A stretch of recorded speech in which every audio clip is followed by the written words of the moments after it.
que a gente estava testando aqui.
Olá, bom dia. Obrigada pela presença de todo mundo. Eu queria agradecer então, a Faixa, a Márcia Alonso. Vamos dar início ao primeiro painel da terceira semana acadêmica aqui na Faixa. O tema é a mulher de hoje na sociedade de amanhã.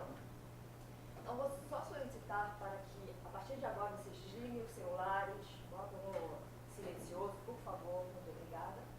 E para dar início à cerimônia de abertura, eu vou convidar a professora do curso de Relações Públicas, a Chabelle Estrela.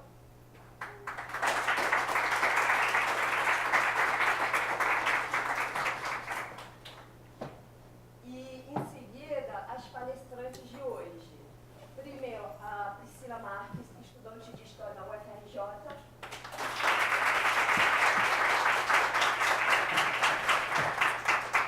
Ela é fundadora e idealizadora do coletivo Nossa Hora de Legalizar o Aborto no Rio de Janeiro. Vou convidar também a artista plástica, grafiteira Rafaela Monteiro.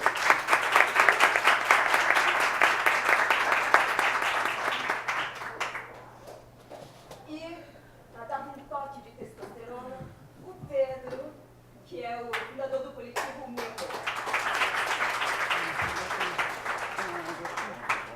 Bom dia. Olá. E agora eu vou passar a palavra para a Chabelle. Oi, gente, bom dia. Obrigada.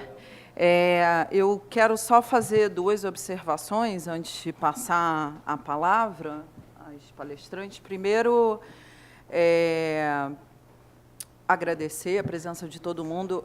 Assim, os alunos da faixa, eu não sei as convidadas, mas a semana acadêmica é um esforço brutal, enorme, de professores e alunos de todos os cursos. É a grande atividade integradora da faculdade, mexe com todos nós.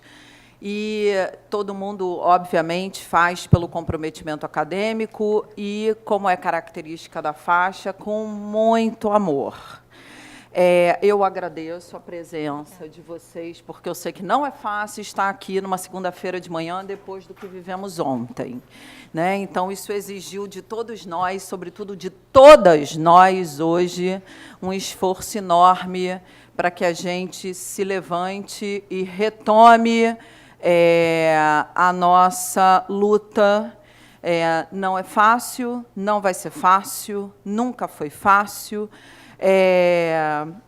Eu estive num congresso há pouco tempo e ouvi uma cuja pergunta é sobre democracia, se a democracia vai sobreviver. O que a gente está vivendo no Brasil não é um fato isolado.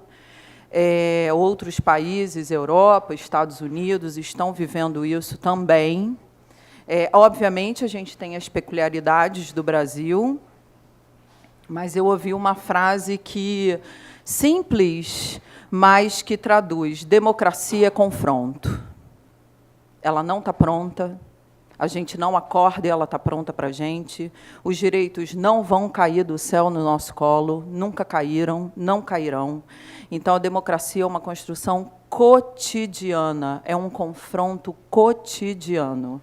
Eu acho que, se a gente conseguir compreender, realizar isso, a gente vai entender que todos os dias a gente acorda para esse confronto. Eu, então, enfim, né, acho lindo a mulherada aqui, fico feliz da vida, né, os rapazes que vieram também, agradeço enormemente. A gente não vai fazer essa luta sozinha, a democracia não é coisa de um gênero só, não é coisa de um grupo só, não é coisa de um povo só. A gente está tentando tomar essa dianteira, mas a conscientização tem que ser de todo mundo. Então, a gente sabe que a luta é árdua, que a avenida é longa, mas a gente não tem saída, a gente não tem outra escolha a não ser brigar por ela todos os dias. Aliás, se existe alguma coisa que vale a pena por brigar nessa vida, é por democracia. Né? Com todas as suas fragilidades, restrições, impossibilidades, vale a pena. Eu agradeço enormemente a vocês aqui. Eu vou, enfim, passar logo a palavra para quem veio aqui para contar para a gente. Eu vou passar a palavra para a Priscila, né, que é fundadora do Coletivo pela Legalização do Aborto, Nossa Hora de Legalizar o Aborto, que é uma luta, né, das mulheres, é uma luta da saúde pública consciente, né, no Brasil e no mundo. Nós temos tido, na América Latina, uma tentativa de reavivamento desse debate que tem nos enchido de esperança. Aqui na faixa, a gente desenvolve pesquisa científica sobre comunicação para o direito das mulheres. Eu e a professora Maria Helena Carmo. Elisa é uma das componentes do grupo de pesquisa. Somos 7 mulheres pesquisando comunicação sobre direitos para as mulheres. A gente sempre convida quem quiser participar, saber o que a gente faz. E eu fico muito feliz que tem alguém aqui hoje para falar sobre isso. É preciso que esse turno seja tomado. Então, Priscila, está contigo. Obrigada. Bom dia, gente. Primeiro, eu queria agradecer a Elisa por ter me convidado. E falar um pouquinho de mim, porque vocês não me conhecem, eu também não conheço vocês, mas para a gente tentar diminuir essa distância. Eu sou estudante de História na FRJ, já fui do Centro Acadêmico de História, já fui parte do Diretório Central dos Estudantes, do DCE de lá também. Hoje eu estou no último ano, estou terminando a faculdade daqui a alguns meses. Vocês também vão terminar, de verdade é mais fácil entrar do que sair, mas todo mundo vai conseguir também. Participo do grupo de pesquisa de educação antirracista. Então, para mim, falar sobre o debate de mulheres é um tema sempre... E agradecer à mesa, todo mundo que está aqui participando comigo. É sempre legal poder trocar, e esses espaços que a gente se escuta com mais tranquilidade e tal, é sempre muito proveitoso, profícuo e tal. Como eu faço história, eu não posso me furtar de falar de um pouquinho de história. Então, para a gente entender as mulheres no Brasil hoje, a gente precisa também rebobinar um pouquinho a fita para reconhecer a nossa participação política e nos localizarmos também enquanto seres políticos, sociais, e da importância da nossa participação nesses espaços, né, nos espaços da política. Então, assim, eu gosto muito de manifestação, vira e mexe eu estou por ali, e as manifestações feministas são os espaços que eu mais consigo sentir a sororidade. Não sei se vocês já ouviram falar dessa palavra, mas sororidade é muito como se fosse um sentimento que as mulheres têm entre elas, e entendendo que, no primeiro momento, a gente não está em competição, a gente não está julgando uma a outra. E que a gente constrói relações de afeto, de respeito, que é um pouco ao contrário do que a gente escuta na maior parte dos espaços que a gente frequenta, que nós somos inimigas e tal. Então, sororidade tem um pouco a ver com a palavra fraternidade, né? Que fraternidade vem do frater, que é... Eu não tenho nenhum compromisso com com o latim, assim, não estou aqui para defender a cultura europeia, não é nesse sentido, para resgatar o latim. Mas que fraternidade vem da palavra frater, de irmão, né? E sororidade vem da palavra soror, que é irmã. Então, essa fraternidade, essa sororidade tem a ver um pouco com essa fraternidade que a gente escutou na Revolução Francesa e tal. Mas eu estou falando de outro projeto, né? Outro sentimento, outra política coletiva para as mulheres, né? Desses laços. Mas, assim, vamos lá, né? Eu vim falar dessa parte histórica das mulheres, então eu vou começar rebobinando a fita. A gente está em 2018, quase 2019, mas eu quero voltar um pouquinho no final do século XIX, na época que o Brasil ainda era um país escravocrata, onde grande parte do trabalho, da produção que construía a riqueza desse país era através da escravidão, né, que foi um regime de trabalho compulsório, violento, e que é sempre difícil e caro para a gente falar sobre isso, especialmente para as pessoas que têm a pele mais clara. É mais difícil a gente falar no sentido da gente reconhecer o racismo que existe hoje. Então, queria trazer a história da participação das mulheres no movimento abolicionista. Eu dei uma pesquisadinha sobre isso e aí eu descobri algumas coisas muito legais, que eu espero que vocês gostem.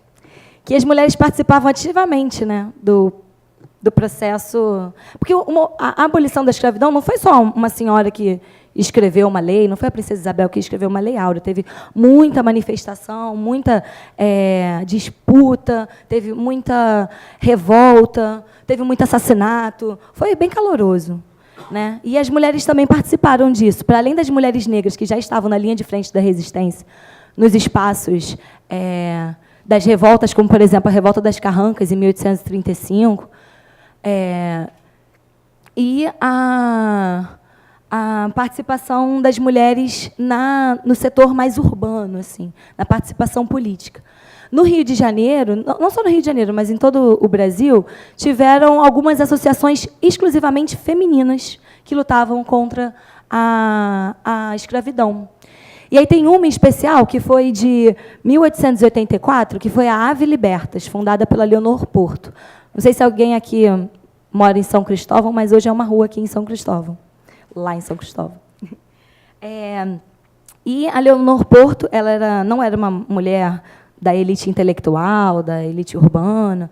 Ela era uma costureira, uma modista, e ela organizou esse coletivo. Não, coletivo é o que a gente fala hoje, né? Essa associação, que ela fazia saraus, fazia bingo, fazia palestra, fazia atividades políticas para arrecadar fundos e para alforriar as pessoas escravizadas. Em 1884, lá no Nordeste, no Ceará, já teve abolição. E aí, no mesmo ano que é fundada a Ave Libertas, da Leonor. E ela conseguiu alforriar, junto com o sistema judiciário, né? Conseguiu alforriar em torno de 200 pessoas, e algumas delas mulheres também. E, para além dessa experiência, eu trouxe uma tabela, e aí, pode me ajudar a botar ali? Para botar aqui, por favor. Então, assim, o que eu estou querendo trazer falar desse passadozinho, né, da história do Brasil, é para a gente localizar que, assim, aqui no Brasil, as mulheres estavam lutando sempre, e a questão é que a gente é um pouco invisibilizada na história. Esse quadro foi de um artigo que eu tive acesso, que eu vou mostrar para vocês no final as referências, que é uma tabela das associações e clubes abolicionistas exclusivamente femininos ou de participação mista, só um que é misto. E aí são 7 clubes, e aí vocês podem acompanhar comigo, é bem rapidinho, eu sei que o slide dá um pouco de sono. Que só o primeiro, que é a Sociedade de Libertação, que era mista, as outras 6 associações eram exclusivamente de mulheres, e elas eram ali, na Rua São Luís Gonzaga, na Rua Carvalho de Sá, Visconde do Rio Branco, e as outras a gente não sabe. Mas todas no Rio de Janeiro. Então, o que eu quero trazer com essa tabela, né, que é a Sociedade da Libertação, Clube Abolicionista José do Patrocínio, Associação de Senhoras Abolicionistas, Clube Carlos Gomes, Sociedade Feminina Musical, Libertadoras Cearenses do Município da Corte, Libertadoras do Município e Clube Abolicionista Feminino. Que eu trouxe, que eu quis trazer com essa tabela, estou falando muito rápido? Está indo, fluindo? Que eu trouxe com essa tabela é querer mostrar a participação ativa das mulheres na transformação da conjuntura brasileira, né? Então, isso, para mim, é um primeiro resgate que eu vou trazer para a gente se fortalecer e entender que nós somos herança de parte dessa herança política. Gente, eu não sei meu tempo, vocês vão me falando aí quanto tiver, quanto faltar, pode falar à vontade, porque eu sou animada. O segundo resgate histórico, a gente estava no finalzinho do século XIX, aí vai ter a abolição, e aí começa o século XX, né, 1900 e pouquinho. Aí, em 1900 e pouquinho, 1904, nasce uma senhora muito especial, que é a Laudelina de Campos Melo. A Laudelina foi uma mulher negra, que nasceu em Poços de Caldas. Obrigada. Desculpa. Uma mulher negra que nasceu em Poços de Caldas, e aí de uma família pobre, né? Tinha acabado de ter a abolição, então essa questão dos direitos para a população negra não era um negócio que ainda não está muito bem resolvido, né?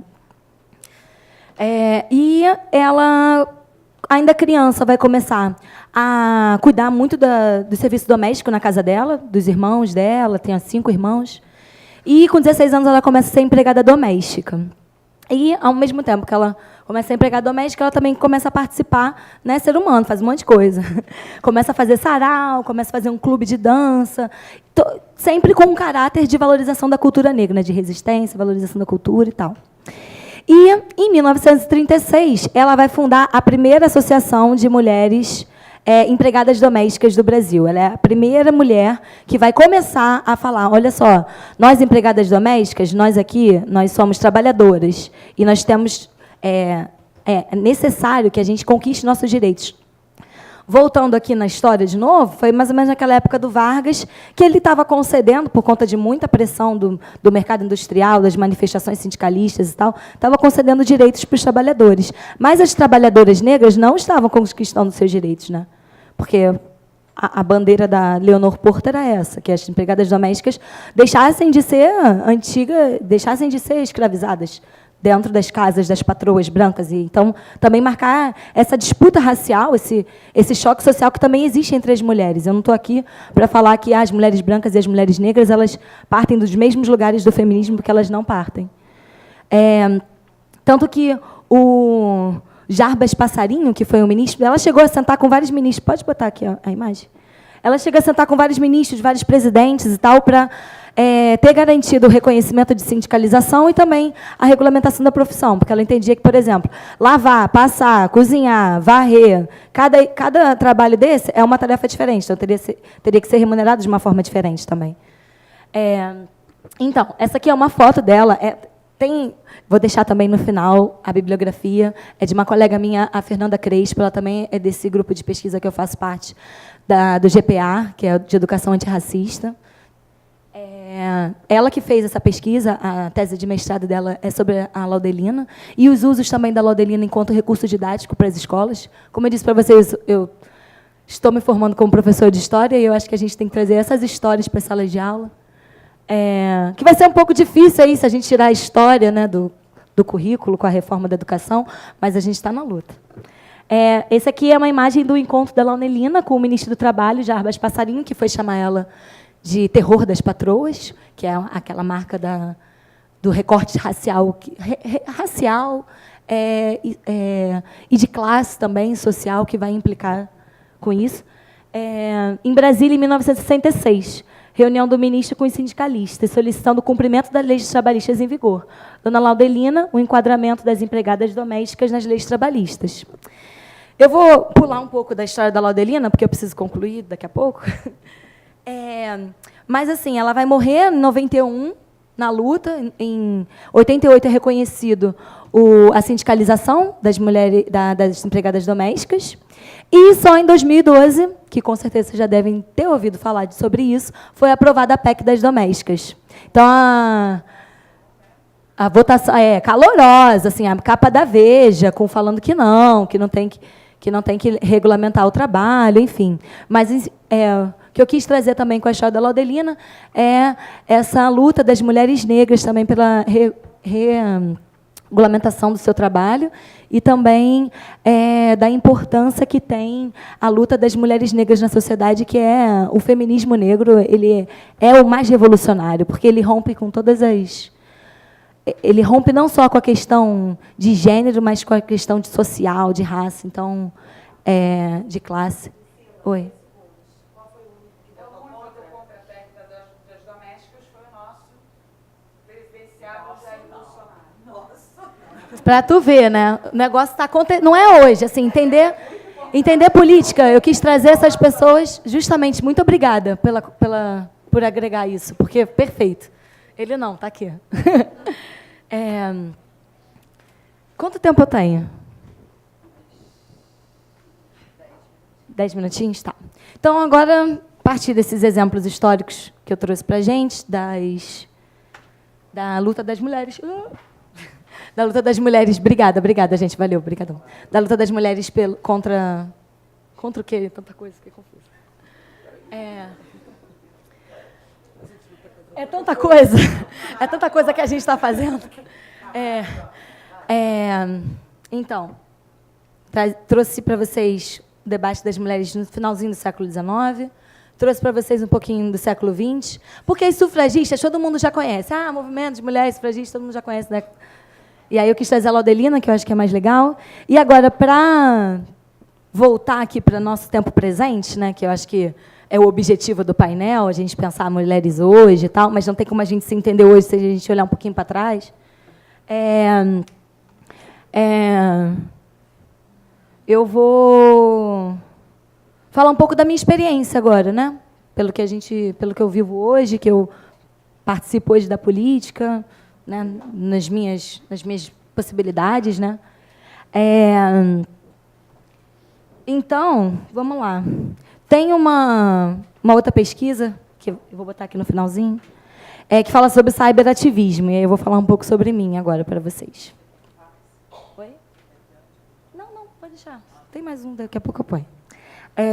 Eu participei de movimento estudantil lá na faculdade e tal, muito legal, gostei muito, comecei a ver outro mundo, e, de fato, a universidade é um espaço privilegiado que a gente entra em contato com coisas que a nossa experiência não permite a gente ver, então isso é muito legal. Então, assim, é muito bom estar com vocês aqui, fiquem à vontade para falar, porque esse espaço é nosso, sabe? A gente tem que ocupar os nossos espaços. E, quando eu comecei a ver a campanha das argentinas, não só das argentinas, mas também das irlandesas, né? Eu tenho uma amiga que está lá na Irlanda e ela viu o lance do plebiscito e de como que foi o processo lá de legalização e tal. Eu estava muito no calor disso, né? Está acontecendo, está acontecendo, está acontecendo. E existem muitas organizações políticas feministas que lutam pelo aborto já há muito tempo. Né? Antes de eu chegar, antes da gente, todo mundo aqui chegar, já tinham mulheres que lutavam pela legalização do aborto.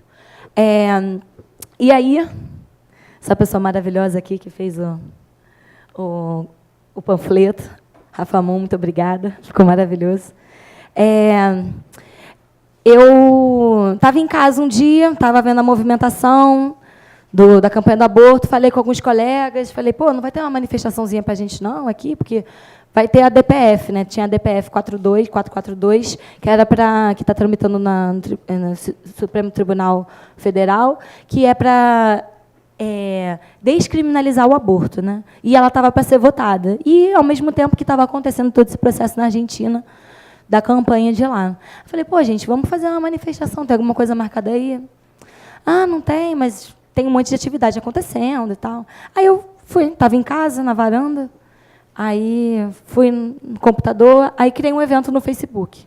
Aí escrevi mais ou menos algumas coisas que eu estava sentindo e criei o evento. Gente, o evento bombou, marcaram manifestações de outras 7 cidades e hoje a gente tem um coletivo Nossa Hora de Legalizar o Aborto. O que eu quero trazer com essa minha experiência é que os rumos das coisas, os rumos da política, o rumo das nossas vidas e das nossas vidas das pessoas que estão em volta de nós, não querendo também trazer essa experiência como uma coisa supra-sumo, mas trazendo também como como uma pequena ação que causou um grande rebuliço, no sentido mais construtivo e positivo da palavra, a gente fez a manifestação, rolou as manifestações nas cidades e tal, e foi muito legal. E hoje a gente aglutina também, junto com outros movimentos, com outros coletivos, e é uma luta que não é só sobre o aborto, que é também sobre a nossa emancipação das mulheres enquanto seres domésticos, como animais domésticos, ou como seres ativos políticos e sociais, né? Então,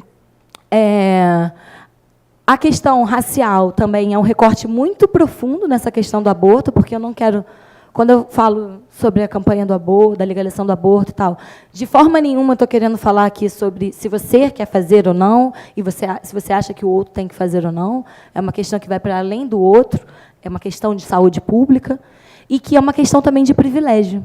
Porque as mulheres brancas, as mulheres de classe média, as mulheres ricas, as mulheres que têm, né, acesso a uns R$2.000, R$3.000, por aí, elas conseguem fazer um aborto. Tudo bem que vai ser também ruim. Provavelmente vai ser uma experiência ruim, porque não é humanizado, tem todos os problemas. Mas as mulheres negras, as mulheres de periferia, elas que vão morrer. Elas que morrem hoje. Então, a nossa campanha é a campanha pela vida, sabe? A nossa campanha não é uma campanha pela morte, a nossa campanha é uma campanha pela vida. Sobre essa parte da internet, né, quero falar sobre a importância do cyberativismo feminista.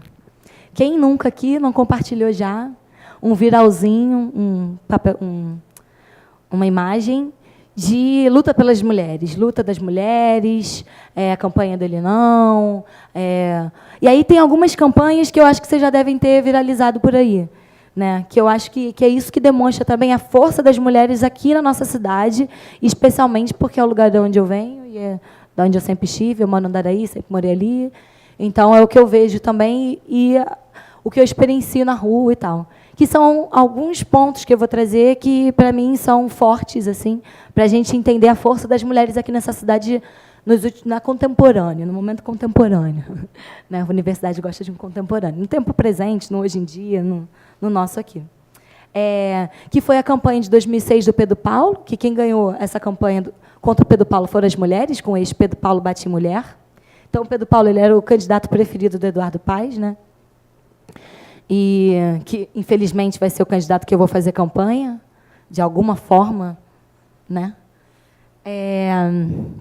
Mas o Pedro Paulo, com o eixo Pedro Paulo Bate em Mulher, e quem traz o eixo do Pedro Paulo Bate em Mulher são as mulheres feministas.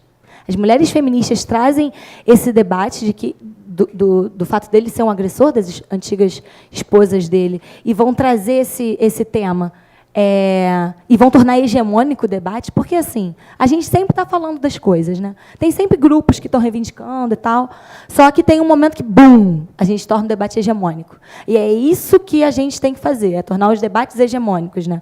Eu acho que hoje o aborto, por exemplo, é um debate que se torna hegemônico, mas polarizado. Então, na época do Pedro Paulo, a campanha dele, a gente conseguiu tornar hegemônico o eixo que ele batia em mulher, e isso enfraqueceu muito a campanha política dele. Na campanha também contra aquela nossa colega que sofreu o estupro dos 33, que tiveram muitas manifestações.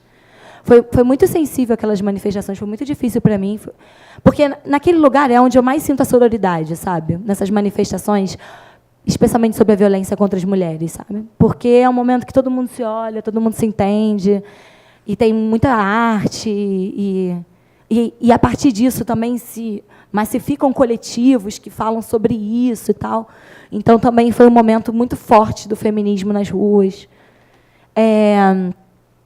E a campanha, o Pedro Paulo, o estupro, a campanha contra o Cunha, né, da PEC 5069, que é tão bizarro, porque é para que as mulheres, né, o Estatuto do Nascituro e tal, para que as mulheres passem a ter os filhos dos estupradores, né, que não possam ter pílula do dia seguinte e tal. Então, tiveram muitas manifestações muito intensas também contra o Cunha. E, para finalizar, Marielle presente hoje e sempre, sabe?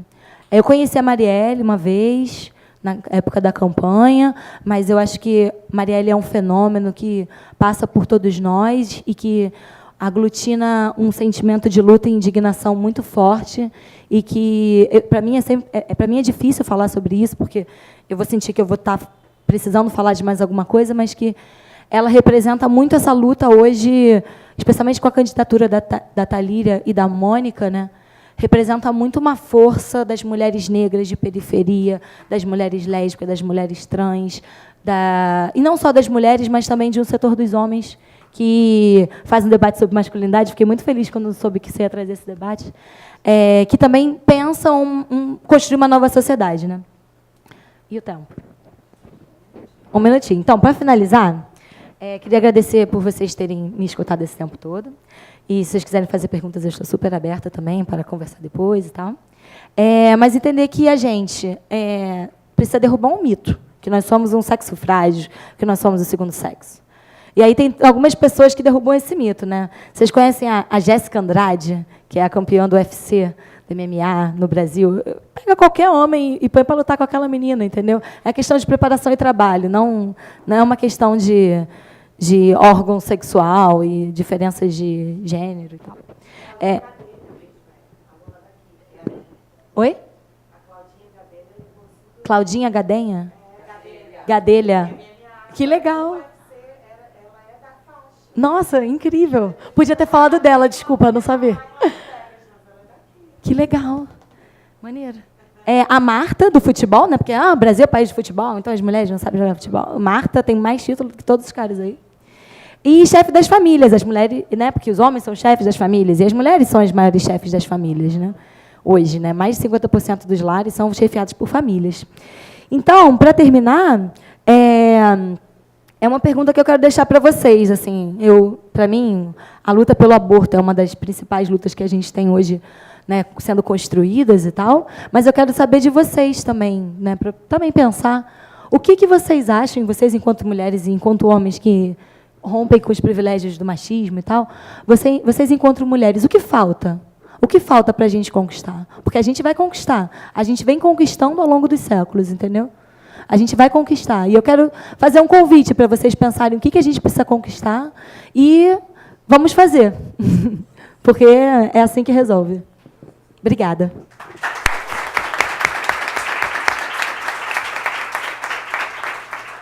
Gente, vamos pactuar o seguinte, a gente abre para as perguntas gerais no final, para a gente poder dar o espaço de atenção para todo mundo. Eu só vou fazer algumas observações para passar para a Rafa Mon. Vai puxar daí? Eu ia até... Pode puxar que tem fio. Tem fio? Eu acho que tem uma questão, né, Priscila, com o aborto, que é a pergunta equivocada, que para a gente de comunicação é muito importante. A pergunta não é se as pessoas querem ou gostam de aborto, isso é uma pergunta inconfessável, essa é uma pergunta absolutamente cretina e metodologicamente equivocada. Então, é inadmissível que, por exemplo, um aluno de ciências sociais, de ciências humanas, né, especificamente de comunicação, faça uma pergunta dessa. A pergunta é se nós achamos legítimo que as mulheres tenham direitos plenos sobre seus corpos. Esta é a pergunta.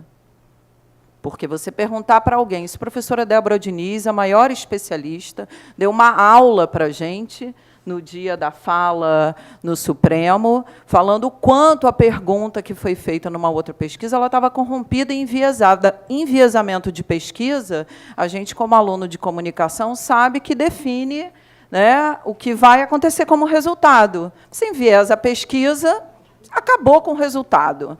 Né? O pessoal de RP aqui, que tem Anderson Ortiz no currículo, sabe muito bem disso.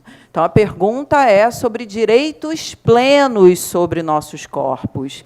E isso envolve diretamente o direito reprodutivo. E aí, pensando em direito, a gente tem dois caminhos para pensar isso, né, Priscila? Um é a institucionalização desse direito, não existe direito pela metade é privilégio. E se eu só tenho uma parte da população que tem condições de ter acesso ao aborto de forma minimamente segura, eu não tenho direito, eu tenho privilégio. né? A segunda questão que se refere é que a institucionalização requer políticas públicas. E quando eu tenho políticas públicas, eu tenho um guarda-chuva, um cardápio de chamados que eu faço quanto à preparação de profissionais de saúde, equipes transdisciplinares, suporte. A gente tem números sobre isso, o Uruguai nos oferece números, Portugal nos oferece números. Então, quando a gente fala disso em ciências sociais aplicadas, a gente trabalha com dados. A gente não trabalha trocando opinião, qualquer achismo em mesa de boteco. A gente vai lá ver o que acontece em outras experiências, boas práticas, e, a partir disso, a gente pensa. Então, isso é o tom de seriedade, vamos, né, pensar seriamente. E a segunda questão é que a gente tem que ter, né, que a Priscila levantou aí por último, eu tenho um pouco de resistência quando a gente faz um esforço a tentar dizer que as mulheres são tão fortes, ou as mulheres podem ser tão poderosas à frente das empresas, porque eu acho que a gente perde a chance de dizer o seguinte: minha fragilidade ou minha impossibilidade, seja ela física, né, muscular ou de qualquer outra ordem, não me define. É simples assim. Isto não me define. Se a gente partir daí, eu não preciso justificar que mulher lute, que mulher faça isso, que mulher faça aquilo, porque minha fragilidade não me define, né? Essa é a questão. Então, assim, acho maravilhoso que mulheres tenham direito a isso, estimulo, torço, fico feliz, mas o ponto é que, seja a impossibilidade que a gente tiver, isso não nos define. Tá? Essa é a mesma luta que a gente tem quando algumas pessoas, nas melhores das intenções, tentam dizer: imagine se fosse uma filha, uma mulher, ela assim, bicho, eu não preciso, né, ter isso na minha família e na minha vida para sacar que o outro tem direito. Então, eu só vejo o direito naquilo que me circunscreve. O que saiu do que me circunscreve, eu não reconheço o outro. Né? Então, assim, é o reconhecimento do outro, seja ele de que forma for, de que forma puder ser. Esse é o ponto. Desse ponto podem nascer coisas lindas, sem que a gente fique cobrando, né, que as pessoas sejam A ou B, eu fico tentando provar. Eu sempre acho que a gente, né, no afã de tentar lugar, a gente acaba apresentando uma prova. A gente não precisa provar nada, bicho. A gente só precisa lutar pelo fato de que não é isso que nos define. Né, porque dos homens nunca é a fragilidade que define, né? É sempre a força. Então, se a gente for legitimar isso, há sempre pessoas fisicamente mais fortes e outras mais fracas. Isso, né? Isso é da vida. E como é que a gente lida com isso? E quem não quiser ser forte? Como é que a gente não vai respeitar? Então, minha fragilidade não me define. Esse é o mantra. Eu repito em casa, eu tenho um filho menino, eu repito isso para ele, assim, não há problema nenhum em ser fraco. Sua fragilidade não te define. É simples assim. Busca a definição por outros lugares. E, pensando nisso, né, eu vou passar a palavra para a Rafa Mon, que vive e produz num ambiente que eu conheço bem de dentro, que é o ambiente do grafite, que se constitui ao longo do tempo como um espaço dos rapazes. A gente sabe muito bem que a luta das mulheres dentro do grafite é uma luta que não é fácil, né? Tentam definir, mas há outros lugares, né? O grafite, como uma possibilidade artística, ele é um ato poético. E o ato poético, ele tem as suas estratégias, né? As nossas estratégias são outras. Eu acho que é isso que tem que se fazer reconhecer. Então, está contigo. Bom dia a todos. Eu quero agradecer a Elisa, a todos da faixa, pelo convite. Estou me sentindo muito honrada e até um pouco sem graça aqui com tantos acadêmicos, enfim. Eu vou passar a minha experiência de artista como mulher grafiteira para vocês. Eu não gosto de usar esse nome grafiteira, porque ele... Eu acho que é artista. E ele já foi muito questionado comigo, né, sobre a minha pessoa. Você não é grafiteira, você não veio da rua. Realmente, não sou. Eu acho que o grafite está em outro patamar, mas, enfim, é mais fácil para as pessoas entenderem o que eu faço. Para quem não sabe, eu sou de uma cidade do interior de 20 mil habitantes, do sul de Minas, uma cidade extremamente patriarcal, de uma família católica. Fui criada numa família que, aos domingos, as tias ficavam fazendo almoço na cozinha com a avó, enquanto os tios e avós ficavam tomando caipirinha na sala e vendo Fórmula 1 ou futebol, seja lá o que for. E depois a gente ficava lavando a louça, as meninas e os meninos jogando futebol lá fora. Então, na nossa casa sempre rolou muito esse machismo, essa família patriarcal, e eu vivi a minha vida inteira, e eu fui criada assim. Eu fui criada como uma mulher machista, enfim. Para mim, isso era o certo. E, ao longo da minha vida, morando sozinha, mudando de cidade de São Paulo, Rio de Janeiro, e pela escolha do trabalho que eu fiz, que é recente, faz 5 anos que eu comecei a pintar na rua, eu descobri o feminismo. E eu descobri o feminismo da pior forma possível, né? Vendo o machismo de perto e percebendo que alguma coisa estava errada. Então, e o ambiente do grafite, ele é extremamente machista, porque é a rua. A rua é muito machista. A mulher, quando ela está na rua, por si só por estar ali andando, ela já se torna um alvo público, né? As pessoas acham que tem direito sobre ela. Agora, você imagina você trabalhar na rua e expor um trabalho seu na rua. O tanto que você não está exposto ali a todo tipo de comentário e de situações machistas. E o meio, assim, dos artistas do grafite, ele é, tipo, 90 e poucos % formado por homens. E esses homens não são só artistas por si, eles têm coletivos, eles têm grupos de WhatsApp. E eles são muito machistas nos comentários, nas coisas que eu já fiquei sabendo, enfim. Então, desses 5 anos que eu entrei, imagina, eu sou formada em moda, eu trabalhei a vida inteira em moda, sou de uma classe privilegiada, sou branca, e fui trabalhar na rua. E, imediatamente, eu fui atacada por isso, e quem é essa pessoa que chega e já está pintando, e quando eu decidi pintar na rua foi bem difícil, essa minha saída, assim, eu estava muito descontente com a moda, e eu comecei a pintar gravuras em casa e colocar no meu Instagram pessoal. E as pessoas começaram a querer comprar. E uma coisa foi levando a outra, eu comecei a fazer umas bolsas, enfim. E um dia, e eu sempre fui muito apaixonada por arte urbana. E um dia um amigo meu falou, por que você não pinta grande? Eu falei assim, porque eu não tenho coragem. Ele falou, você não tem coragem do quê? Eu falei, eu não sei mexer com a ferramenta, eu tenho medo da rua. Ele falou assim, deixa de ser medrosa, vai lá e faz. E aquilo ficou na minha cabeça, até um dia que eu acordei, comprei um spray e fiz no murinho do lado da minha casa. Eu falei, cara, eu sou capaz, eu faço. E foi um movimento muito devagar, assim, eu consegui ir para a rua sozinha, sempre eu ligava para alguém, vamos comigo, porque eu não tenho coragem de ir sozinha. Eu tenho medo da polícia, eu tenho medo porque eu não sabia de nenhuma regra da rua. Eu caí completamente de gaiata, eu não conhecia ninguém que pintava na rua. E fui com a cara e coragem. Enfim, e isso foi acontecendo de uma forma muito natural. Eu fui me ligando às mulheres do grafite, que hoje são minhas amigas, né?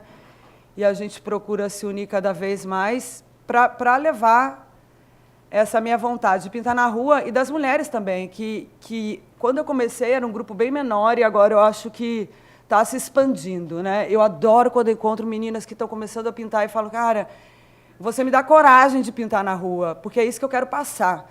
Agora eu criei a hashtag Pinte como uma Garota, porque é isso. Eu pintei um prédio de 36 metros de altura, praticamente sozinha, só 3 dias que eu tive a ajuda de 2 assistentes. Os outros 7 dias eu fiquei sozinha lá no andaime. Então é isso, você tem força, você é capaz, toda mulher é capaz, eu sou, todo mundo é capaz. Porque rola muito essa coisa das marcas, das pessoas não acreditarem que uma mulher é capaz. Antes de eu pintar o prédio, eu tive uma briga com uma marca da Zona Sul do Rio. Eu tinha feito uma campanha para eles, para as Olimpíadas. E a campanha era eu pintar uma rua, motivo da Copa do Mundo. Para as Olimpíadas, não, para a Copa. Da Copa do Mundo. E a gente já tinha gravado essa campanha, era eu e mais 2 artistas homens, né? Porque eles sempre acham que mulher tem que bater cota, né? Porque agora eles são obrigados a colocar uma mulher porque a gente está falando demais, enfim, somos feministas, vão falar mal deles. Vamos ter problema. Então, vamos colocar 2 homens e uma mulher para bater uma cota. Enfim, daí me chamaram, eu já fui muito a contragosto, mas daí as meninas do marketing, que era só mulher, me convenceram, e eu fui. E essa marca tem uma loja que funciona de painel outdoor, em Ipanema, e que todo ano eles convidam, a cada 2 anos, eles convidam um artista para pintar esse mural. Eles já fizeram 12 murais. Desses 12 murais, só uma mulher fez a pintura. E eu estava questionando muito eles sobre isso. E eu fiz a lista para eles. Falei, gente, dos 12 murais, 12 anos, vocês só convidaram uma mulher, essa conta não fecha. Tem muita mulher foda, e passei uma lista de artistas incríveis para eles chamarem. Não, pode deixar que esse ano a gente vai convidar uma mulher para pintar. Tem que ser. E a equipe de marketing é toda de mulher, só que o dono é um homem. Enfim, e eu fiz essa campanha para a Copa para eles, fizemos os vídeos, fez os chutes de imagens, e eles não tinham me mandado o contrato ainda para assinar. E eu também não tinha recebido. E no meio, assim, eu terminei essa campanha, na segunda-feira, eu vi um artista mostrando que estava pintando esse mural. Eu surtei. Daí eu mandei uma mensagem para o marketing, falei, estou fora da campanha, jogue fora todas as fotos e imagens que vocês fizeram minhas, e eu não vou assinar o contrato, não precisa me pagar. Eles surtaram, porque eles perderam uma diária de imagens, e eu questionei todas as questões. Eu falei, cara, eu dei uma lista de mulheres. Eu falei, vocês precisavam colocar uma mulher, porque eu coloquei como mulher grafiteira, engajada, feminista, né, ativista, que eu só participo de festivais, de ações, por exemplo, tem aquele Artcore que rola lá todo ano, tipo assim, são 2 mulheres e 8 artistas homens. E eu já neguei o convite para eles por essa conta não fechar. Eu falei que a conta feche, seja metade mulher, metade homem, não adianta vir com a desculpa que não tem artista mulher no mercado, tem artista. Então, eu acho que assim, é o mínimo que eu posso fazer como engajamento feminista agora, né? Além das coisas que eu estou procurando fazer de outras formas que eu vou falar assim, para vocês também. Enfim, daí essa briga com a marca aconteceu e o artista que estava pintando levou para o lado pessoal e começou a bater boca comigo. Falou assim, qual o seu problema? O que você ganha com isso? Eu falei, cara, eu sou feminista, eu sou ativista. O que eu ganho com isso? Você nunca vai entender porque você é homem. E ele começou a falar assim, ele falou assim, você não entendeu que você só chegou onde você chegou porque você é mulher? Eu falei, opa, oi. E ele começando a dizer que eu estou numa zona de privilégio porque o feminismo está na moda e eu só estou pintando porque eu sou mulher. Enfim, e foi essa briga bizarra, só para vocês entenderem a luta. Daí, nesse dia, eu estava terminando de pintar o prédio, que eu já tinha começado, estava terminando de pintar o prédio, e na hora que eu terminei, minha produtora estava no telhado fazendo foto, porque ela ia fotografar eu assinando. Daí eu virei para ela e falei assim, eu vou pintar uma frase aqui embaixo. Ela falou assim, faz o que você quiser. E eu estava com sangue nos olhos, porque eu estava brigando com ele esses dias. Daí eu pintei, pinte como uma garota. E agora, todos os trabalhos que eu faço na rua, eu coloco pinte como uma garota, porque a briga minha foi, que eu falei para as meninas do marketing, o dono da empresa, porque eles estavam fechando com a Crioula, que é uma artista incrível, minha amiga, eles estavam fechando com ela e, de última hora, o dono mudou para esse outro artista. E eu sei porque a Crioula falou, eles estavam me mandando contrato já. Daí eu falei, então foi por fato de achar que uma mulher não é capaz, né, de pintar. A mulher pode pintar a rua ali para a Copa, bonitinho, uma ação pequena, mas o painel principal deles, eles não dão para uma mulher. Então, ótimo. Eu falei, a gente é capaz de pintar um prédio, todas nós somos. Daí eu comecei a usar essa hashtag Pinte como uma garota. E o legal é que isso viralizou, e as meninas que estão pintando na rua estão usando essa hashtag. Ainda pediram para mim, posso usar? Eu falei, gente, é nossa, não é minha, é de vocês, eu fiz para vocês. E eu faço questão que todo mundo use. Porque é isso, vamos se empoderar. Né? E agora a questão do ativismo meu político, né? Além de feminista e das causas de LGBT, que eu sempre apoiei desde o começo, quando eu comecei a pintar,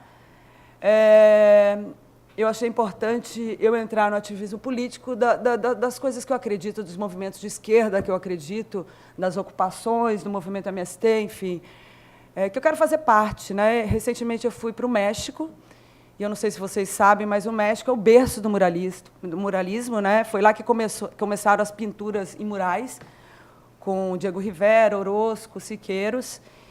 E eu fiquei muito impressionada, aquilo mexeu demais comigo, porque o muralismo começou por uma questão política, né? Um governo de esquerda que tinha tomado posse pós-Revolução Mexicana, E era um país que tinha 90% da população analfabeta. E o ministro da Cultura que entrou, ele convocou os muralistas para começar a pintar a história do México, que estava sendo perdida por esse analfabetismo, em grandes murais.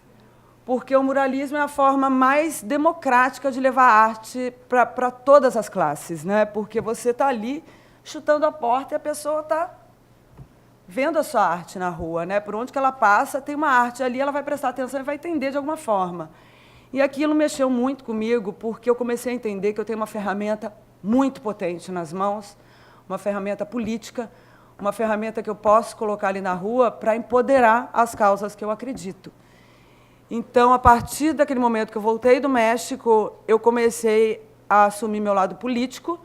Isso me trouxe algumas consequências, algumas, maior parte, boas, porque eu acho que filtrou muito as pessoas que me seguem, as pessoas que acreditam no meu trabalho, até as marcas que querem fazer parcerias comigo, que eu vejo que não é só mais porque é um desenho colorido, é porque eu tenho uma coisa para falar, eu tenho uma posição a defender, e isso é importante no dia de hoje também, né? Você concordando com o meu lado ou não. E, para mim, deu uma grande leveza e uma grande... tirou um peso das minhas costas, sabe? Uma vontade de lutar, assim, muito absurda, e me uniu com mais pessoas, mais artistas, para fazer esse lado político crescer e disposição de arte, né? Porque se eu não me posicionar politicamente, vai ser só mais um grafite colorido ali no meio do cinza, né? E ele não precisa ser agressivo para eu colocar o meu lado político. Por exemplo, quando eu fiz a arte das mulheres pela vida a favor do aborto, eu sempre quero colocar esse lado colorido, esse lado que chame a atenção de alguma forma, mas que passe também uma mensagem política, né? A sereia que eu pintei ali em Botafogo, ela tem muito a ver com a minha questão religiosa, né? Que hoje em dia eu sou umbandista e hoje em dia as pessoas têm muito preconceito, né? Tem muito essa questão de não aceitar, né, esse movimento também fascista que a gente está vivendo, tem muito a ver com as religiões também, enfim. E quando eu pintei a sereia, obviamente, teve um morador do prédio evangélico que começou a criar problema. Ainda bem que a gente já tinha feito um contrato ali. Por isso que muitas vezes eu não falo que é uma Iemanjá, eu falo que é uma sereia, porque... Mas eu sei que já incomoda, né? Uma preta ali, enfim. No prédio, recentemente eu pintei a Ocupação 9 de Julho, em São Paulo. Para quem não sabe, é uma ocupação do Movimento Sem Teto do centro de São Paulo, uma ocupação maravilhosa, que faz vários tipos de trabalhos sociais lá dentro, tem uma cozinha coletiva, eles têm uma horta, são 132 famílias que eles atendem, enfim, é uma ocupação linda. E eles me convidaram para pintar a fachada de 100 metros quadrados dele, eu fiquei super mega honrada, para mim foi uma experiência maravilhosa, porque além de poder fazer parte do movimento, eu conheci o movimento, eu convivi com eles 3 dias e eu aprendi muito, né, me empoderei demais. Eu pintei uma mulher gritando, quem não luta está morto, que é o que eles, todas as ocupações, né, eles entram com esse grito de guerra, quem não luta está morto, quem não luta está morto. Então, essa frase é muito presente para eles. E para nós, né, tem que ser, acho que agora, depois de ontem, mais do que nunca, né, quem não luta está morto. E eu perdi muitos seguidores por isso. Eu fiz uma postagem... Engraçado que quando eu pintei o Lula livre no Bar do Mar, eu não perdi tantos seguidores como eu perdi uma foto que eu postei com o boné do MST. Porque acho que as pessoas devem achar que a gente vai invadir o apartamento dela no Leblon, né?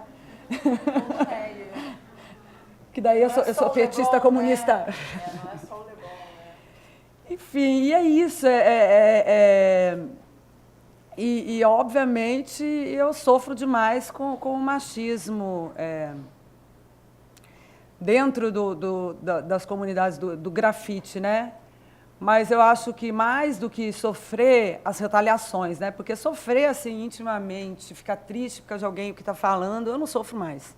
No começo eu até sofria porque me tirava oportunidades e tal. Hoje em dia não, hoje em dia quer falar, fala.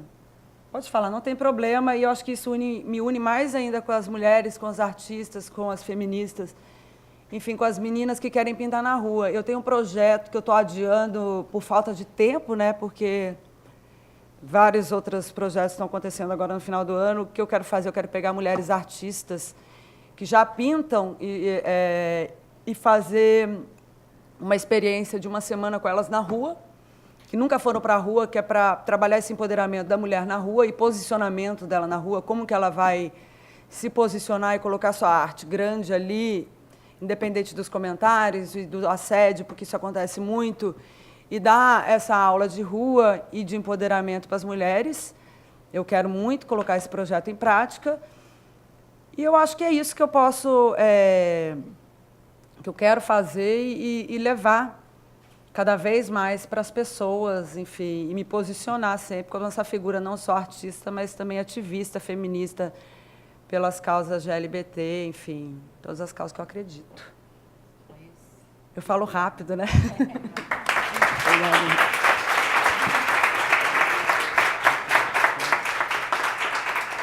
Eu vou fazer só 2 considerações aqui. Primeiro, eu acho que você levantou uma questão que eu, pelo menos, bato muito em sala de aula, nas redes sociais, na vida, que é a institucionalização do problema. A gente tem que cobrar das instituições. Acho que a frouxidão das instituições é que permite que a coisa assuma a envergadura grave que assume no nosso cotidiano. A gente vive o nosso santo machismo de todos os dias, mas se nós tivermos instituições firmes naquilo que devem fazer, obviamente isso será contingenciado. Então, isso vale também para empresas e organizações que devem se institucionalizar. A gente não quer surfista de causa. Surfista de causa, muito obrigado. A gente não está procurando isso. A gente quer organizações. Não adianta você fazer uma campanha bonitinha se dentro da sua organização você não respeita com paridade o papel da profissional que está ali, né? Não adianta fazer bonitinho campanha em latinha de refrigerante se o seu comitê para a diversidade é formado por homens brancos, magros, da Zona Sul. Então, isso é surfista de causa. Surfista de causa a gente não quer. A gente quer institucionalização da questão. Eu acho que o que você viveu é isso. Sim. Não tem institucionalização do valor. No final, ele escolhe para fazer o painel, e a gente sabe bem como isso funciona, você está dentro do grafite, o brother. Sim. É sempre o brother. Sim. É o brother que tem uma alma mais da rua e a chance do cara entrar também em algum grupo, tem uma barganha de brother ali rolando, que é um velho código que a gente conhece. Total. Que é o velho código que a gente conhece, que é o cara, né, que vê ali o colega não pagando a pensão e está tudo bem, para ele isso não é problema, que vê o cara sendo violento com a mina, isso não tem problema. Né? É a broderagem que impede que ele tome uma atitude efetivamente ética. Então, a broderagem é nossa inimiga, mesmo. E é inimiga das instituições, porque como a gente tem majoritariamente homens ocupando cargos de decisão, se você tem broderagem, na hora da promoção, o que o cara promove é o outro homem. Então, é por isso, mais uma vez, que a gente precisa de políticas nas instituições. Não vem me dizendo que está fazendo uma campanha, eu quero isso formalizado em documento. Quantas empresas têm políticas formais que interferem em recursos humanos, em desenvolvimento gerencial, na contratação e promoção dos seus e suas profissionais? E isso envolve a comunidade LGBTQI. Então, se não tem isso, meu amor, conta essa história para outro, porque você só é surfista de causa. Eu acho que essa é a grande questão. E eu acho que tem um segundo ponto, que a gente meio que resume, né, a participação da Priscila e da Rafa, né, a sua participação também, que é como é que a gente transforma o que a gente estudou para fazer. Não é isso? A gente estudou para fazer alguma coisa no nosso ofício em causa. Eu acho que essa alquimia é das mais preciosas e inteligentes possíveis, né? Como é que a gente pega aquilo que a gente estudou para o ofício, né? Eu brinco com os meus alunos, não sabe o que fazer com isso, vai pagar boleto daí, né? Então, tem que aprender o que vai fazer com isso. com causa, né? Como é que a gente junta essas coisas? Eu acho isso de uma sabedoria assim invejável. Então, enfim, dando continuidade a isso, eu vou passar para o Pedro, nosso colaborador aqui. Pedro, mostra para a gente como é que os rapazes podem ajudar a reverter esse quadro. Está preparando o material? Foi? É um vídeo? Não, é uma apresentação. Pode ser assim? Você quer trocar comigo? Vem para cá. É? Sim, claro. Porque senão vai ficar... Quero olhar o que eu estou falando. Oi, gente, tudo bom? Bom dia.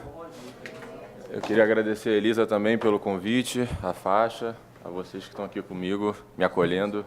Muito obrigado. Antes de começar a apresentação, queria só me apresentar rapidamente. Eu sou o Pedro, eu sou formado em comunicação pela UF. Trabalhei a vida inteira quase em agência de propaganda em São Paulo. Vim para o Rio tem 4 anos, voltei para o Rio tem 4 anos. E meu último emprego no mundo corporativo foi no marketing da Coca-Cola. Saí de lá em setembro do ano passado para desenvolver com exclusividade esse projeto que eu vou apresentar aqui a vocês, que eu comecei em julho de 2017. Vamos lá. Essa apresentação, só para falar, foi uma apresentação que eu fiz no festival Agora Que São Elas, que aconteceu em São Paulo em agosto, do coletivo Agora Que São Elas, da Antônia Pellegrino, da Manu Miklos, da Alessandro Rufino, e uma galera bem legal. Bom, vamos lá. Eu começo sempre trazendo esse número, que é um número super impactante, né, de 13 feminicídios por dia. Na verdade, esse número já está até defasado. Esse é do Mapa da Violência de 2015. E, assim como esse número, tem vários outros números tão absurdos quanto esse. E por que eu, homem, branco, heterossexual, morador da Zona Sul do Rio de Janeiro, está trazendo esse número? Porque eu acredito, de fato, que problemas de gênero também são problemas nossos, dos homens, e a gente precisa falar sobre isso também. Já passou da hora da gente assumir a nossa responsabilidade em relação a essas questões, e é preciso a gente se posicionar sim. Bom, como eu posso contribuir, né? Essa pergunta foi uma pergunta que ficou martelando na minha cabeça durante um bom tempo, já que eu assumi o papel de esquerdomacho algumas vezes. Eu fui o tal do feminista diversas vezes, querendo intervir na luta das mulheres, com boas intenções, mas todo errado. E aí a maneira que eu achei de contribuir, sem roubar o lugar de fala, sem roubar o protagonismo da questão, é fazendo os homens se libertarem da man box, que é um conceito que eu não sei se todo mundo aqui conhece, em bom português é a caixa dos homens, que é um conceito que define um conjunto de características que se é necessário para você ser considerado um homem de verdade. E tudo que fica de fora dessa caixa é automaticamente considerado coisa de viadinho, coisa de mulherzinha, o que já demonstra esse preconceito enorme com tudo que é diferente desse tipo de homem padrão. Esse homem padrão, não por acaso, é o reflexo grande dos eleitores de Bolsonaro, assim, por exemplo. Foi feita uma pesquisa pelo Instituto Promundo, que é um instituto aqui do Brasil, com sede no Rio de Janeiro, nos Estados Unidos, com homens jovens, que mostraram que 72% desses homens jovens já foram informados de como devem se comportar para serem vistos como homens. E uma das principais consequências da gente ter que reproduzir esse padrão de comportamento é a gente não poder demonstrar nenhum tipo de sentimento ou de emoção, porque isso seria demonstrar fraqueza, e fraqueza não é coisa de homem. Tem um documentário que é maravilhoso, que já é quase a referência básica nesse assunto de masculinidade, que é o The Mask You Live In. Estava no Netflix até há pouco tempo. Em português, acho que dá para achar no YouTube A Máscara em que Você Vive, que é muito legal. E nesse documentário tem uma cientista política que fala que existe esse sistema social invisível que fica observando o tempo inteiro para ver se o homem está ou não saindo de dentro dessa caixa de comportamento. Então, quando um cara sai um pouquinho de dentro dessa caixa, já tem alguém apontando, você... Para aí você se reprime e volta para dentro dessa caixa. Então, é meio que um olho que tudo vê, assim, é um Sauron, sei lá, do Senhor dos Anéis. Tem a Gabriela Mansur, que é uma promotora de justiça de São Paulo, que ela fala que o protagonismo pela luta dos direitos da mulher sempre vai ser da mulher, mas que a violência de gênero tem como protagonista o homem. O homem é o protagonista da violência independente do gênero, na verdade.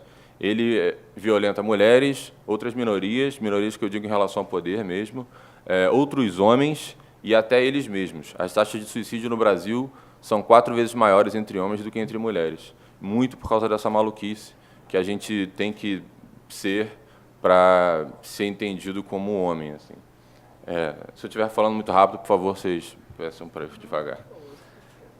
E aí, diante de todo esse contexto, vem o problema real, que por a gente estar tão preso dentro dessa caixa, desse reprodução de comportamento, a gente, eu digo a gente, eu me incluindo, tá? A gente, homens bem-intencionados, a gente permite que essa violência de gênero aconteça.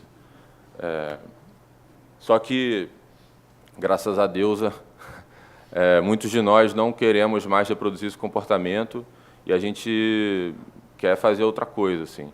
Só que é difícil demais você conseguir romper com essa barreira. São, no meu caso, 30 anos de condicionamento. A sociedade exige da gente também esse papel. É a mãe ensinando a gente, são os amigos, todas as pessoas que nos circundam exigindo da gente desse papel. Então, é muito difícil a gente romper com isso. E quando você começa a entender isso, é de extrema importância que você fique autovigilante com tudo que você faz, pensa, fala, e tudo mais, e trocar experiências com outros sobre isso ajuda muito nessa questão. Tem uma pesquisa do Instituto Avon, de 2016, chamada O Papel do Homem na Desconstrução do Machismo, que mostra que 8 entre 10 homens concordam que deveriam pensar em alguma maneira para que a mulher não sofra tanto preconceito, e que nada é mais poderoso na transformação desse comportamento do que uma conversa de homem para homem, entre homens. Eu não sei se vocês conhecem também os grupos reflexivos de gênero. Os grupos reflexivos de gênero é uma medida alternativa para o homem autor de violência que é pego na Lei Maria da Penha. Ou ele vai preso, ou ele participa desses grupos reflexivos. E no Maranhão, isso foi mensurado. A taxa de reincidência de agressores no Maranhão é de 75%. Quando eles passam a fazer parte desses grupos reflexivos, essa taxa despenca para até 5%. Então, isso são os caras ali, entre eles, numa roda de conversa, falando sobre o que é ser homem, como ter um bom relacionamento com a sua companheira, e já é tão potente a esse ponto. Só que isso é só para homens autores de violência, é uma coisa da justiça e tudo mais. Faltam espaços de troca entre homens para a gente poder tratar dessas questões, falar das nossas masculinidades, entender nossas responsabilidades, reconhecer nossos erros e tudo mais. E é isso que o MEMO se propõe a fazer. O MEMO é o nome do projeto que eu desenvolvo, o negócio social que eu desenvolvo. O propósito do MEMO, então, é promover a equidade de gênero, fazendo o homem refletir sobre a maneira que ele se comporta com ele mesmo, com o outro e com a sociedade de uma maneira geral. Os participantes a gente chama de homens incomodados. O que isso quer dizer? Que são homens que já têm ali um incômodo com o seu comportamento, que já se reconhecem machistas em algum nível e estão dispostos a ouvir e trocar sobre isso. E um aviso sempre muito importante que a gente faz, isso não é um selo do Inmetro. O homem que participa do MEMO, ele não é um homem melhor, não é um homem superior, ele não é o novo homem, a gente foge desse lugar. É só um bando de homem querendo pensar e agir de outra forma, de uma forma mais respeitosa com os outros. São só homens que participam por 3 motivos básicos. O primeiro é que, por sermos homens, a gente entende melhor a experiência de um outro homem, do mesmo jeito que uma mulher entende a experiência de ser mulher melhor que uma pessoa que não é mulher. Segundo ponto, as mulheres, infelizmente, têm responsabilidade demais. A gente não quer ficar usando a mulher como bengala. Por incrível que pareça, o homem consegue, por si só, reconhecer os seus erros e buscar esse apoio mútuo e de transformação. E o terceiro ponto é que de falar de emoções e sentimentos num grupo de homens já é algo por si só muito transformador. Assim. Tem um participante do MEMO que fala que falar de sentimentos entre homens é revolucionário. E a gente tende a acreditar nisso também, assim, porque realmente é muito transformador. E um outro aviso importante que a gente faz, quando a gente fala que são só homens, a gente quer dizer qualquer pessoa que se identifique como tal. Eu sou homem, branco, hétero, mas lá no espaço que a gente promove tem diversos homens negros, tem homens gays, tem homens trans, tem todo tipo de pessoa que se identifique como tal. A dinâmica, só para explicar para vocês, é uma roda de conversa de até 20 homens por encontro. Esses encontros são quinzenais, Então, de 15 em 15 dias, a gente se reúne em até 20 homens para debater algum assunto. A gente tem algumas figuras chaves nesses encontros. A primeira delas é o que a gente chama de líder da rodada. O líder da rodada é o cara que, voluntariamente, do grupo, se coloca para trazer um tema para ser debatido. E esse tema que ele propõe sempre vem a partir de um questionamento que ele tenha, de uma angústia que ele tenha, de uma dúvida que ele tem em relação ao universo de masculinidades. Por exemplo, a gente já falou de por que os homens brocham, já falamos por que ainda expulsamos as mulheres do espaço público, já falamos de pornografia no WhatsApp, já falamos de... Cara, são muitos assuntos, assim, já foram mais de 50 encontros, eu vou falar um pouco mais disso para frente.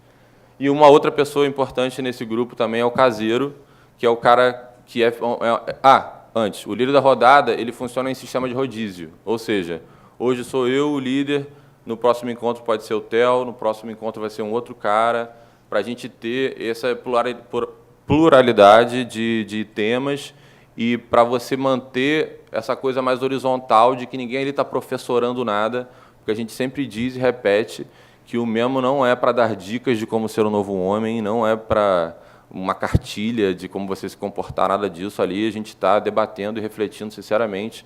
Então, manter a galera se entendendo como igual é de extrema importância. A outra figura importante nessa dinâmica é a figura do caseiro, que esse é um ponto fixo, esse é sempre o mesmo. Ele é o cara que ajuda a facilitar o debate e que cuida do espaço que o encontro está sendo realizado também. Então, ele vê se as coisas estão funcionando, vê se as pessoas estão chegando, se o líder trouxe o tema e tudo mais. E, além dessas duas figuras, tem uma outra que não está aqui, que se chama um anfitrião, que é o cara que cede o espaço para acontecer. Isso pode ser tanto uma pessoa física quanto uma pessoa jurídica.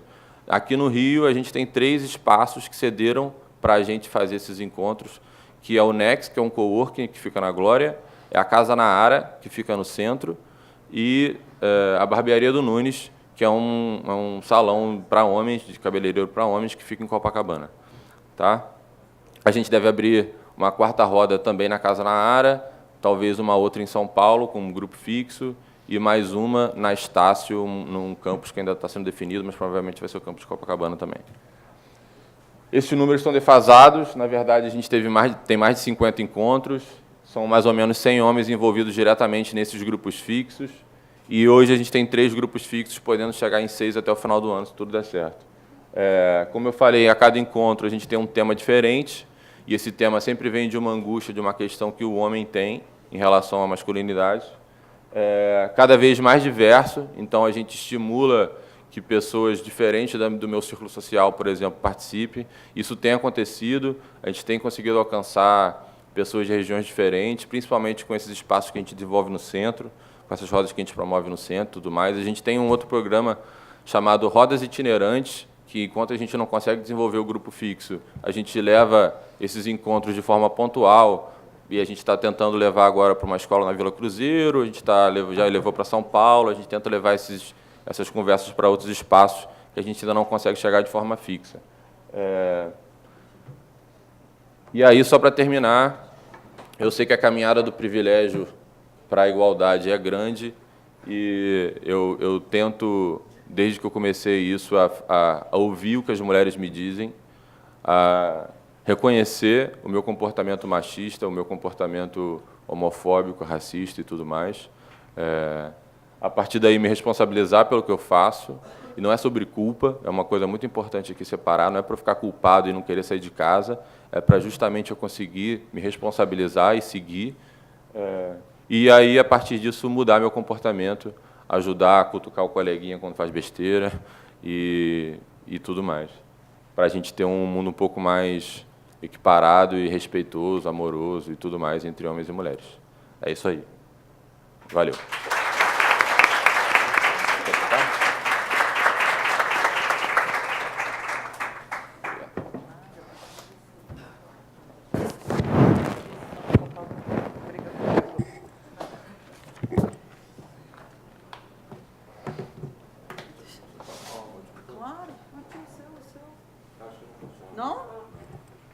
Eu queria fazer uma convocação aqui, primeiro agradecer aos homens que estão presentes, principalmente as mulheres, claro, mas aos homens que estão presentes, fazer uma convocação para participar porque ainda tem luta e a gente pode ajudar, a gente pode mostrar apoio e é isso aí. Só queria falar isso. Posso fazer uma pergunta? Claro.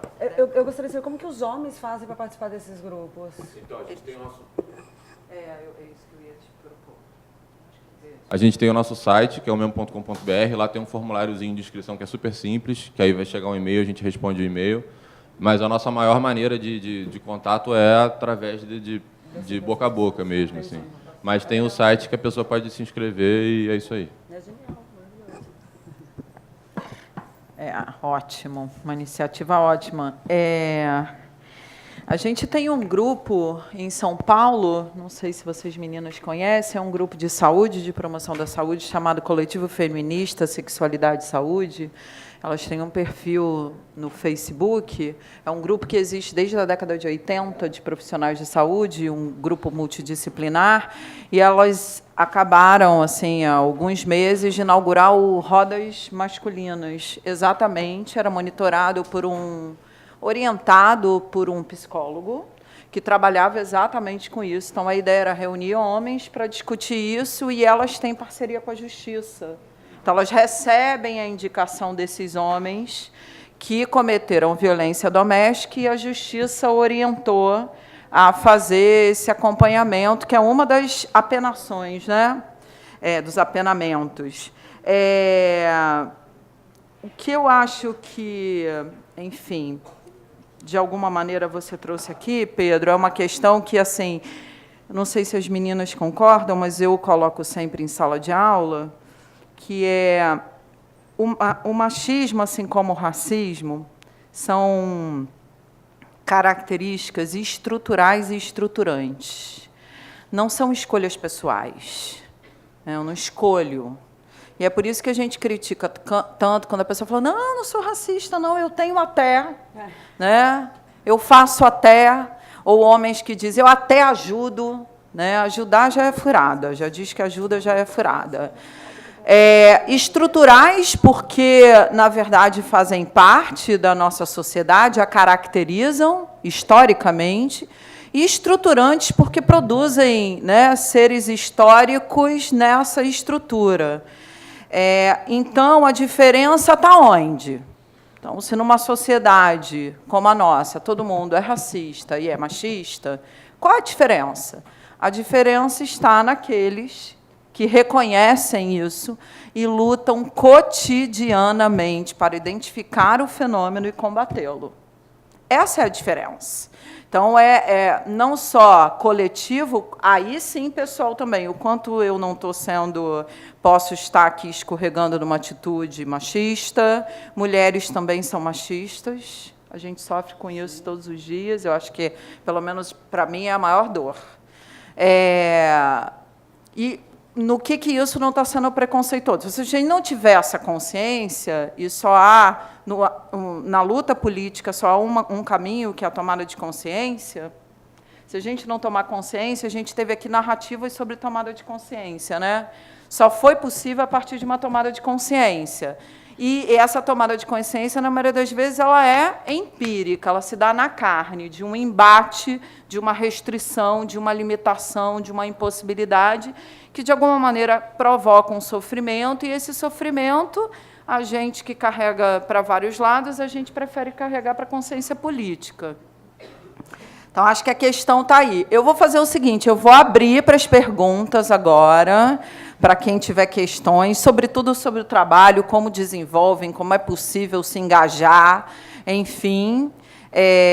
Eu acho que esse é o grande pulo do gato, que a gente transforme isso, né? Que a gente difunda isso. E, enfim, vou tentar mediar aqui. Eu não sei, meninas, vocês vão correr pelo... então tá bom. Então, quem quiser falar, levanta a mão, por favor, que a gente dá a voz e as meninas e o Pedro podem responder. Alguém? Claro. Não, porque tem que gravar, o registro fica... Pedro, bom dia. Você já sofreu algum tipo de preconceito fazendo parte desse movimento que você organizou? Eu acho que está... Não, tem que voltar. Okay. Desculpa, qual é o seu nome? Oi, Maria Luísa, valeu. Se eu já sofri algum preconceito de homens, que você diz? Acho que não. Acho que preconceito não. Acho que o que acontece Não, ele já está falando. Tá tudo bem. Acho que o que acontece é um descrédito. Mas preconceito eu acho forte, não acho que não. Acho que a pessoa, quando eu falo assim, né, tem gente que homens, né? Tem gente que fala, é mesmo, você tem razão, vamos nessa. E tem outros que falam assim, pô, legal. E aí sai de fininho. Porque eu acredito de fato que os homens bem-intencionados, os homens incomodados, são maioria. Mas só que exige uma certa coragem para você romper com isso aí, que eu acho que muitos ainda não conseguem se colocar. Então, existe uma barreira, mas preconceito, pelo menos não diretamente. Assim, pode ter falando nas minhas costas, mas diretamente para mim, não. Nada. A pergunta para a Priscila. A gente está num cenário, né, político bem conservador agora, né? E, no entanto, a gente está vendo cada vez mais, né, a partir do movimento que você fez, foi bem recente, né, no movimento das mulheres na rua, né, pela legalização do aborto. Agora tivemos, aqui no Rio de Janeiro, 500 mil de mulheres na rua no Ele Não. Como é que você avalia a crescente participação política das mulheres? Você acha que isso... E também, né, dentro dessa sua perspectiva histórica que você colocou, como é que você vê as mulheres hoje, a participação política delas daqui para frente?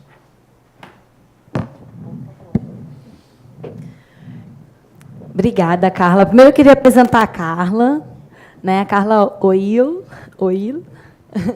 Ela faz parte do gás de comunicação do Nossa Hora de Legalizar o Aborto. Eu tinha colocado no final aqui a página, mas eu não cheguei a comentar. Se vocês puderem curtir a página Nossa Hora de Legalizar o Aborto no Rio de Janeiro, que ela faz parte do grupo de comunicação, ativamente. Ela é muito mais ativa no coletivo. Sim, muito mais ativa do que eu. Agora, sobre a sua pergunta, né, sobre a participação política das mulheres hoje. Então, assim, o fenômeno do Ele Não foi uma página de livro de história para mim. Eu já fiquei pensando aqui como é que eu posso transformar isso num recurso didático, como utilizar esse processo, porque a candidatura do Jair Bolsonaro, ela representa, né, esse setor do cristofascismo, que eu entendo que é o cristofascismo, que é um conceito que as meninas que se organizam na campanha da legalização do aborto, que são evangélicas e católicas, utilizam esse conceito que eu acho muito pertinente, que é transformar todo esse sentimento que você tem em relação à religiosidade, a relação com Deus, a relação com Jesus, numa questão de ódio a outros grupos, né? Então, que estão fora da moral católica, cristã, normativa, que entende que existem lugares para as mulheres, que são os lugares reprodutoras e cuidadoras, mantenedoras das famílias, e subserviência aos homens, que isso é um pilar da nossa sociedade, é estruturante da nossa sociedade, né? A Rafa estava falando sobre a família dela, né? E de que como que todas nós aqui já vivenciamos o momento mulheres na cozinha, homens na sala ou nos outros espaços. Questão da sexualidade e questão racial, né? Então, se suga. Eu entendo que essa representação do Bolsonaro, hoje, ela se insere nesse campo do que é mais conservador, né? E que transforma não só o que é religioso, o que é cristão, em também num lugar de ódio, né? Mas, enfim, as meninas da campanha das católicas pelo direito de decidir e das evangélicas pelo direito de abortar, vocês podem procurar, que elas fazem um debate religioso muito forte sobre isso.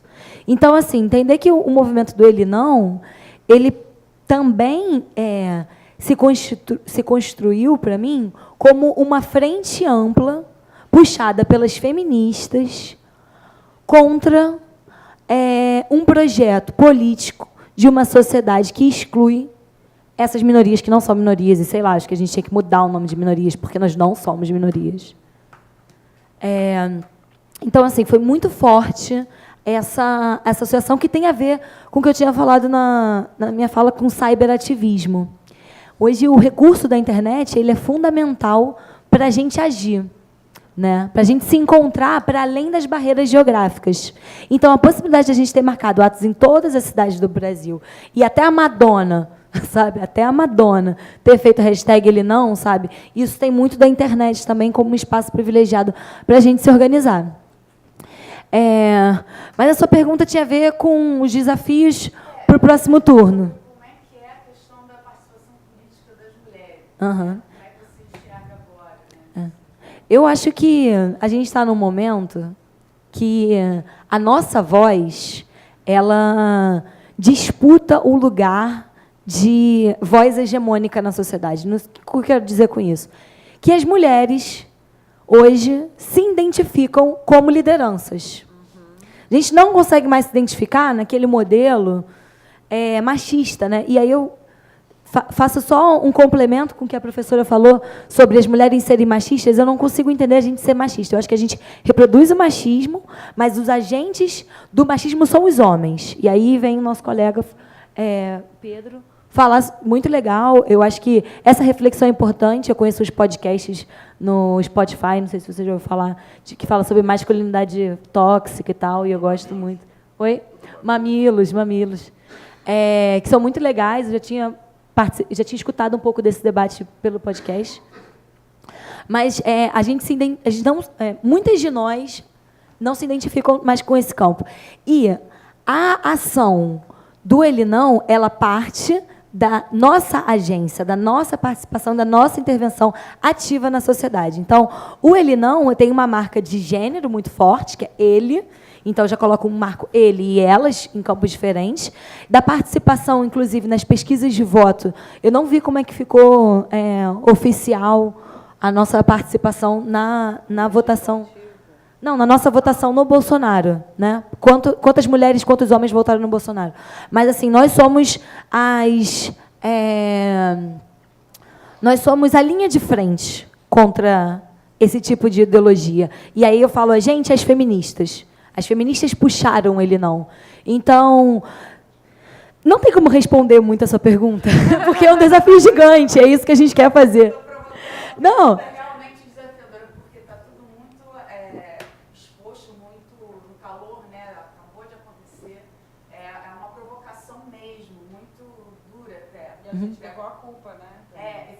Nós somos as responsáveis pela resistência, não assumam lugar de culpa. Nós estamos... E, assim, a resistência sempre aconteceu, gente.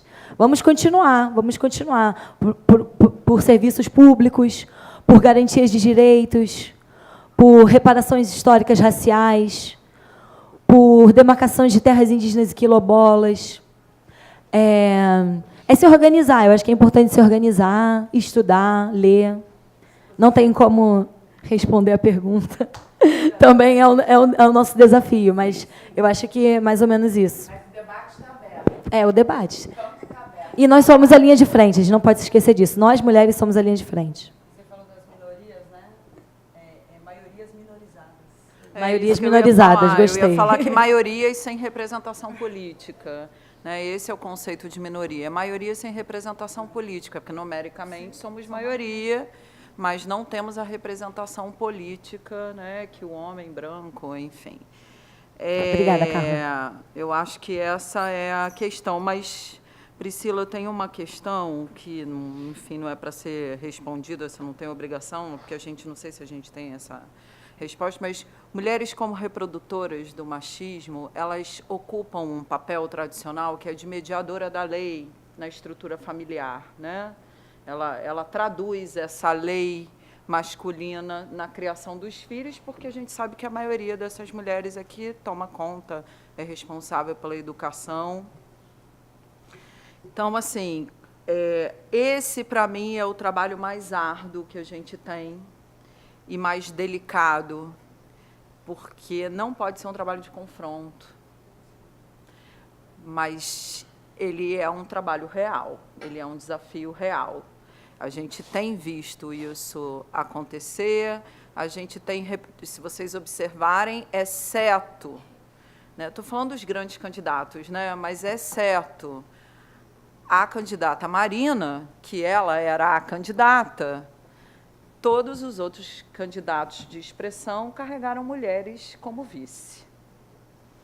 E a gente não pode dizer que todas aquelas mulheres defendem pautas feministas, né? E aí? A gente... mas e aí?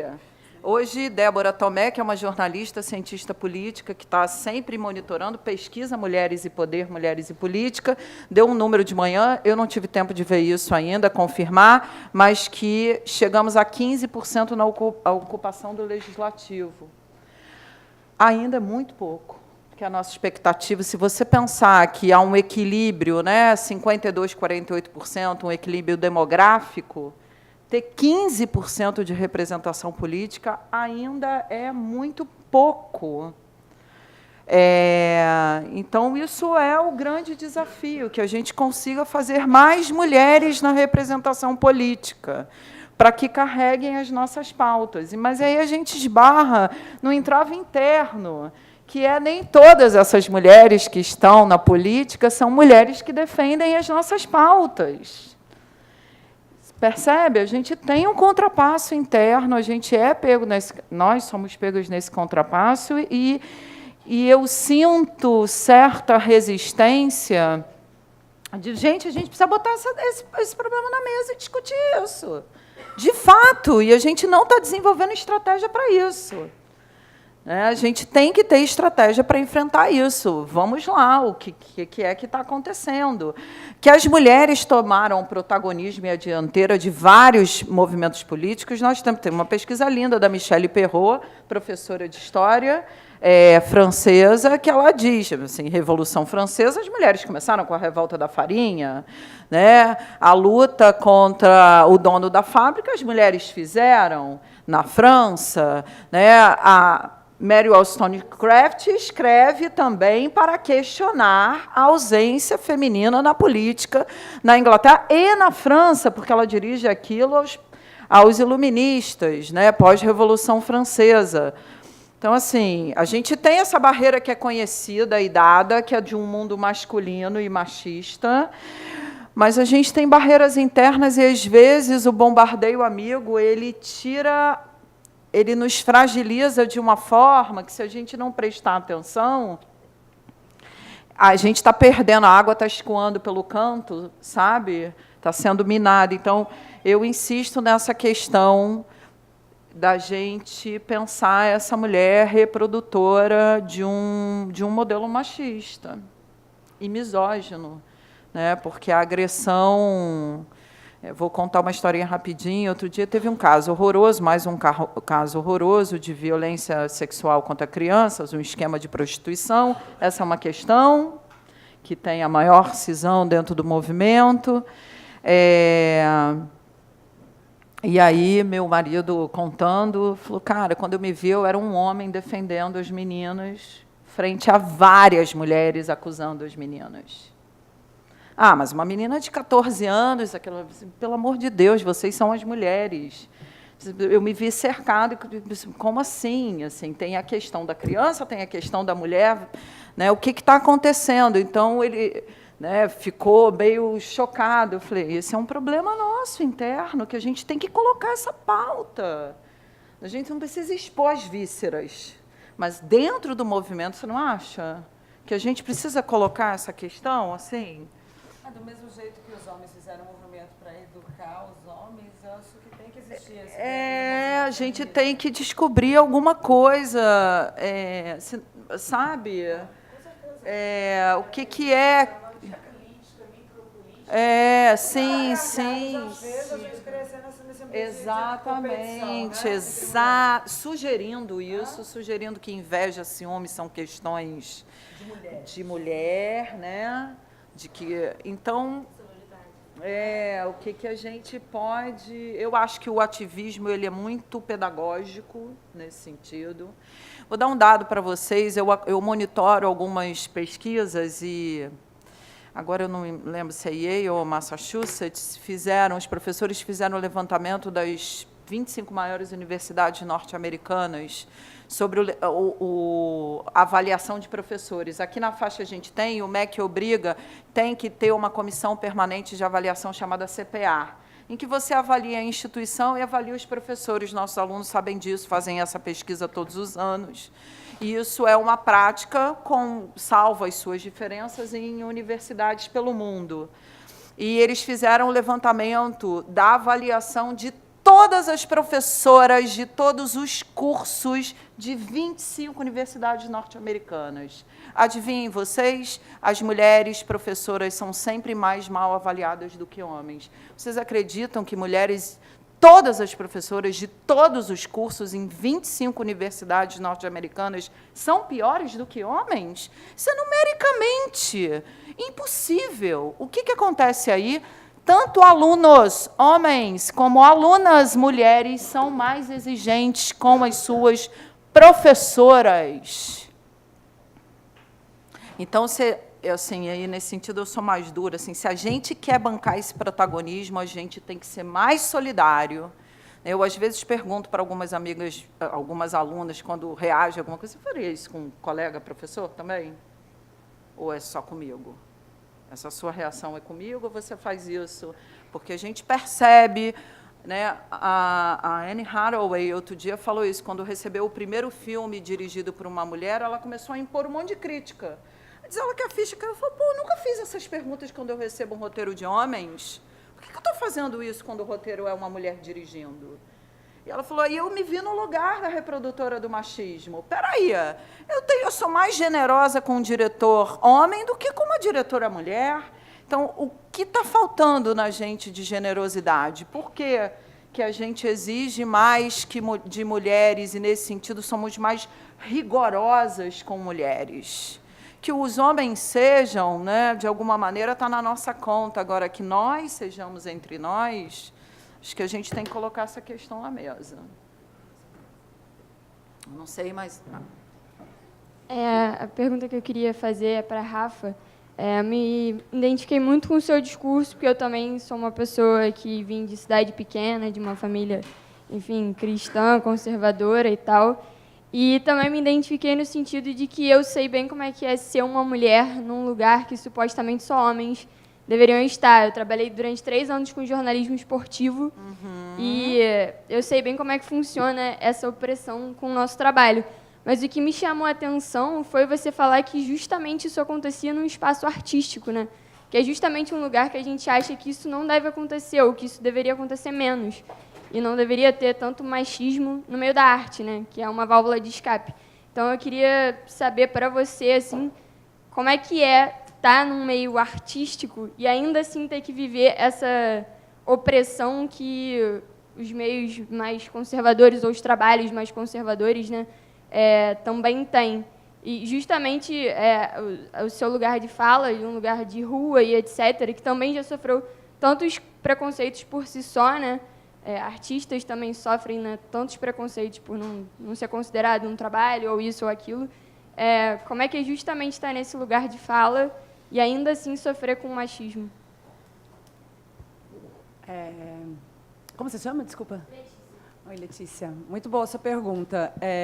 Porque, assim, o meio artístico tem essa coisa de ser liberdade e tal, só que é uma bolha de ego. O artista, principalmente nesse meio de rua, né, que cada um tem seu espaço e vai conquistando aos poucos, todos os outros artistas são uma ameaça para ele. Por isso que eles têm essa coisa da brodagem, de fazer os coletivos, as crios e tal, porque daí você dá minha crio, você vai pintar comigo. Agora, você imagina chegando como mulher ali, no meio de brodagem, de crios. Então, para mim, foi muito difícil, né? Porque esse machismo ele é muito presente, não só para mim, como para as outras mulheres. Mas, ao mesmo tempo, eu trabalhar com arte, estar podendo expressar minha arte ali, ter todo o meio de comunicação, internet, enfim, todas as outras questões, eu também posso chutar a porta e falar se vocês vão ter que me aceitar aqui, eu e as outras mulheres e as outras pessoas que estamos aqui. Então, existe um espaço de diálogo muito amplo, né, que é a rua, que é a plataforma onde eu estou colocando a minha arte, mas, ao mesmo tempo, ele também é amplo para a reprodução desse machismo. Então, é difícil.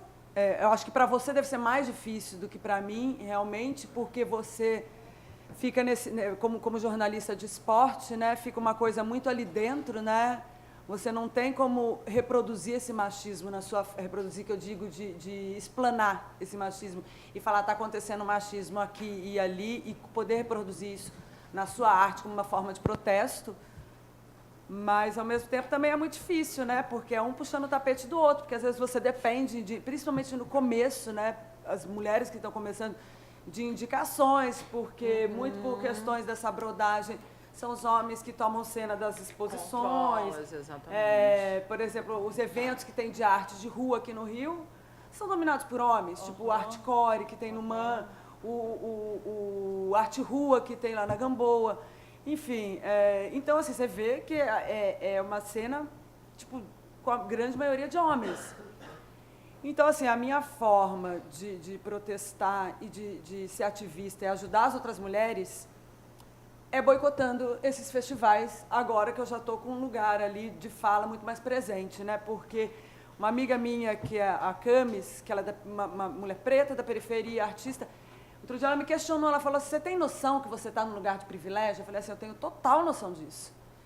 E, assim, eu pretendo usar esse lugar de privilégio, já que minha voz está ecoando como mulher, para fazer vocês serem ouvidas que estão ali atrás, entendeu? Que as pessoas não escutam. Então, eu, no lugar de privilégio, como essa mulher branca, hétero, da Zona Sul, que estou ali representando as mulheres no grafite, obviamente eu não vou roubar o lugar de fala da mulher negra, né? Só que eu quero dar o espaço para elas falarem, entendeu? Vem comigo, segura, bota ali, pinte como uma garota também, vamos junto. Então, eu acho que a arte nos permite isso, né? Permite a gente ter esse lugar de fala mais presente. Mas, ao mesmo tempo, é uma zona de ego muito gigante, né? Porque, além do machismo, você lidar com o ego de um homem que está se sentindo inferior. No lugar, Tem uma coisa de tá território, perdendo um lugar para a mulher. de território. Esse ele já se acha, perdendo um lugar para um homem, se já afeta, imagina para uma mulher. Olha, quem quiser, existem as Guerrilla Girls, um movimento da década de 80, artistas, mulheres que têm uma obra que questiona por que só 4% das mulheres participam da arte moderna no Metropolitan. Elas fizeram essa pergunta, mas essa pergunta vale para todo o espaço institucionalizado de arte. A mulher aparece em 76% das obras, só que ela está nua, ela é objeto, ela não é sujeito da arte. Essa é a questão. O que elas estão pedindo é que a mulher seja o sujeito da arte, não o objeto da arte. Né? Isso, gente, isso é geral. Quanto ao esporte, eu não sei se você conhece Gabriela Moreira, da ESPN. Gabriela sofreu horrores. Uma das nossas alunas de iniciação científica fez o monitoramento. A Gabriela foi agredida de todas as formas mais cruéis. Gabriela teve que fazer registro no Ministério Público, porque ela deflagrou um esquema de um time de futebol que estava usando drone para vigiar de forma irregular os treinamentos de outros times. Gabriela denuncia isso, e Gabriela é atacada de todas as maneiras. A Beatriz Valiante, que é do nosso grupo de pesquisa, foi a aluna que monitorou para a Gabriela as redes, que ela produziu provas para fazer o registro no Ministério Público. A Gabriela teve sua família atacada, sua integridade física atacada, sua sexualidade atacada, sua capacidade profissional atacada, seu filho atacado. Então, questionando se ela devia estar ali ou não. Então, assim, é com isso que a gente está lidando. A Gabriela, eu conheço, Gabriela, minha amiga pessoal. Gabriela não dá um passo atrás, mas ela reconhece os custos a fatura é alta. Então, se a gente não tiver essa rede de mulheres, é difícil avançar, né? Fica mais doído avançar. Eu acho que essa é a questão, né? É isso aí. Mais alguma questão? Para fechar? Vamos lá? Oi, meu nome é Joana. Minha pergunta é para todas vocês. O que vocês acham e sentem quando vocês escutam a frase "o mundo está ficando muito chato"? Porque agora não pode mais fazer nenhuma piadinha com mulher, nenhuma piadinha racista e essas coisas assim.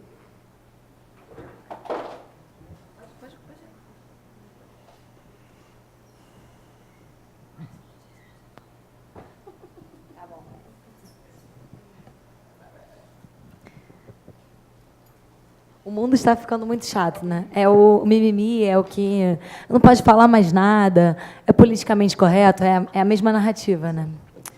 De fato, a gente quer ficar chato mesmo, é para ficar chato mesmo, é para incomodar. A gente traz narrativas de confronto. Tem um grupo chamado Rimas e Melodias. São umas 6, 7 meninas que cantam rap, são meninas negras. Uma delas é a Tássia Reis, a Drica Barbosa, Carol de Souza. Deem uma olhadinha no YouTube. Elas falam Rimas e Melodias, que é o nome do grupo. Elas falam da Conceição Evaristo numa música que é "Pule, garota, você não vai nem arranhar os joelhos". É essa música. Que ela fala: nós queremos, sim, trazer narrativas de incômodo. E é justamente, eu acho que é isso que nós 4 aqui estamos conversando sobre, que o objetivo é justamente romper os silêncios. Romper o silêncio da pessoa que escuta a violência, que escuta o assédio, que leva o tapa, que fica atrás na fila.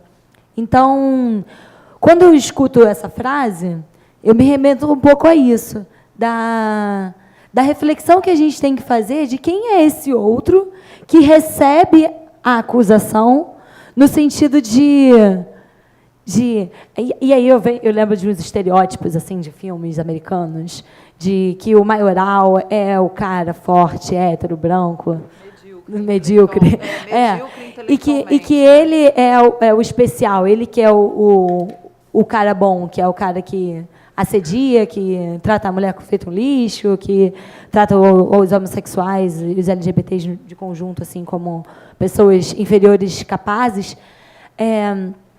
E tem também trazer assim uma reflexão. Tem um cara que eu gosto muito, que é o Frantz Fanon, né? O livro dele é Os Condenados da Terra. Ele é um psiquiatra que vai analisar as mazelas psicológicas e psiquiátricas por conta da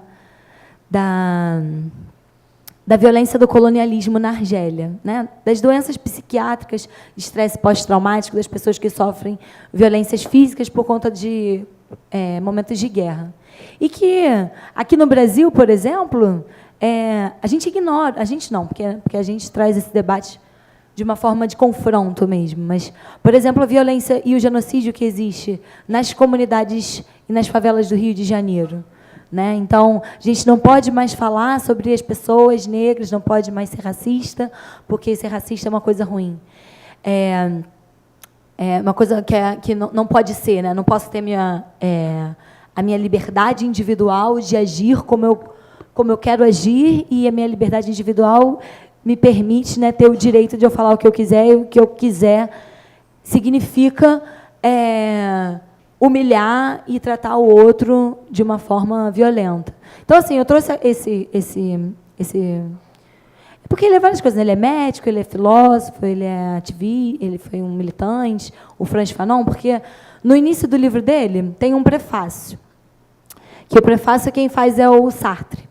E aí o Sartre fala que o colonialismo, né, que o regime das colonizações em África e também na América, ele divide os seres humanos em 2 categorias, o colonialismo lá na Argélia, né? Na década de 60, ali, estou falando da década de 50, 70, ali na Argélia, que é um país mais do norte da África, assim, noroeste. Logo depois ali do Marrocos. Porque o mapa da África a gente não conhece muito bem, né? E isso não é um problema nosso, é um problema de como a gente entende o outro, né? Entende o outro enquanto o outro africano também. E aí, fazendo esse recorte do mundo está ficando chato, eu estou trazendo uma análise mais dessa questão racial. E aí, o Sartre, nesse prefácio, né, ele é europeu e tal, e ele vai falar, os europeus eles classificaram os seres humanos em dois tipos, os homens e os indígenas. O ser, o homem ser, e o não ser.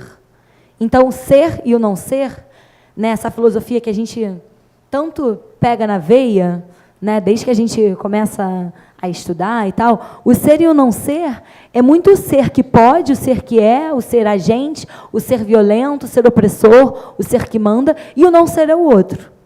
Né? Eu fazendo uma metáfora assim, sobre o ser e o não ser, na pergunta que você me fez sobre o mundo está ficando chato e politicamente correto, é trazer esse ser e o não ser.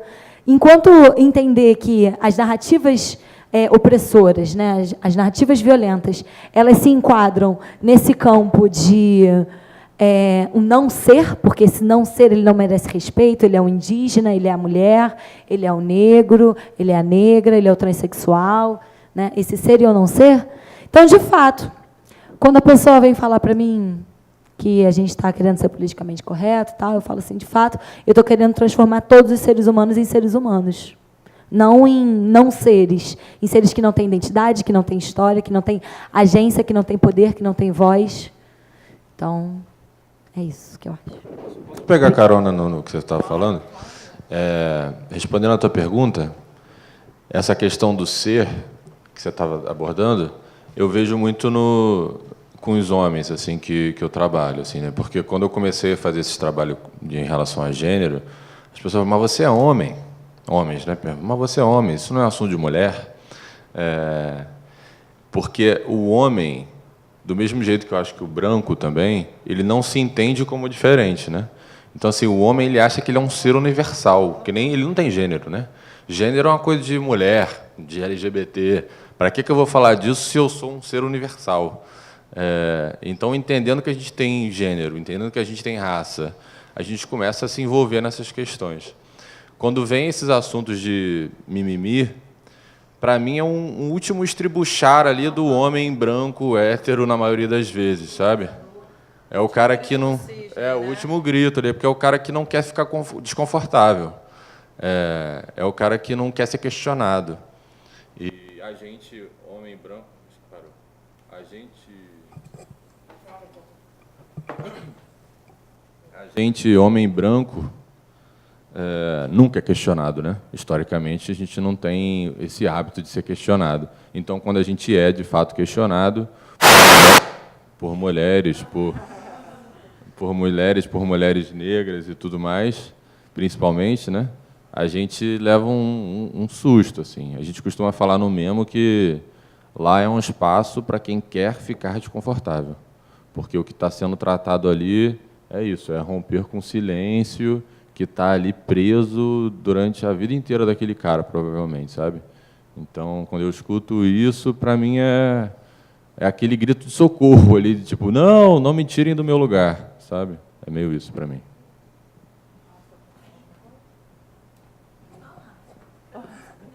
Ai, gente, eu sou a opinião que eu não tenho a menor paciência para isso. Quando a pessoa começa a falar já que é mimimi... Sai daqui. Eu não tenho nem argumento. Eu falo assim, meu filho, então tá bom. Por isso que eu nem quis responder, porque eu sou a pessoa... Eu deletei meu Facebook já há um tempo. Eu sou uma pessoa que eu não tenho a menor paciência para ficar discutindo com as pessoas, que eu sou grossa, eu já mando tomar naquele lugar e eu perco a razão completamente. Eu não sou uma pessoa de ficar argumentando muito, ficar ensinando, sendo didática com as pessoas. Eu vejo que a pessoa já não tem capacidade de aprender aquilo que eu vou falar, porque ela não quer, ela está cega para aquilo. Ela não está disponível. Tem pessoas, por exemplo, uma pessoa que já começa com mimimi, você vai ter que sentar ali muito tempo e ficar explicando para ela que aquilo não é mimimi. E eu sou a típica pessoa que não tem a menor paciência, então vai tomar no seu cu. Eu sou essa pessoa, eu não tenho paciência. Eu sou uma pessoa que já chega chutando a porta, eu não sou uma pessoa muito de sentar e ter paciência, ficar explicando se é didática e conversar, né? Outro dia no meu Instagram, que eu postei, ele não, né? Ele não, daí, tipo assim, tiveram alguns seguidores que começaram a falar assim, ele sim, porque não sei. E daí, esse dia, eu não sei porquê, um santo baixou, alguma coisa assim, e eu comecei a ser super didático, falei, gente, mas temos outros candidatos, e comecei a escrever, todos eles, eu fui muito paciente, escrevi para todos eles, não mandei ninguém tomar no cu. Daí teve uma seguidora que falou para mim, falou assim, nossa, eu estou muito encantada com o jeito paciente que você está falando com essas pessoas. Eu falei assim, nossa, eu também.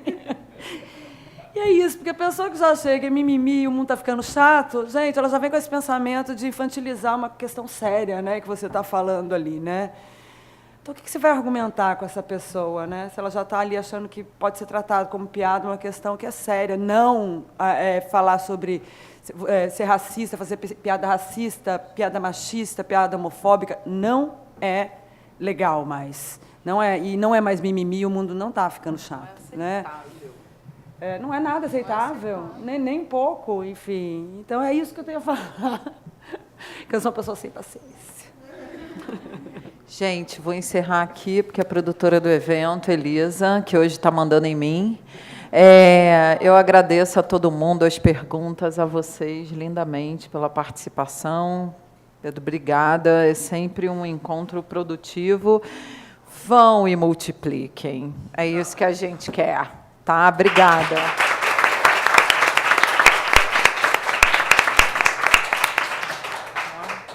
Elisa vai entregar.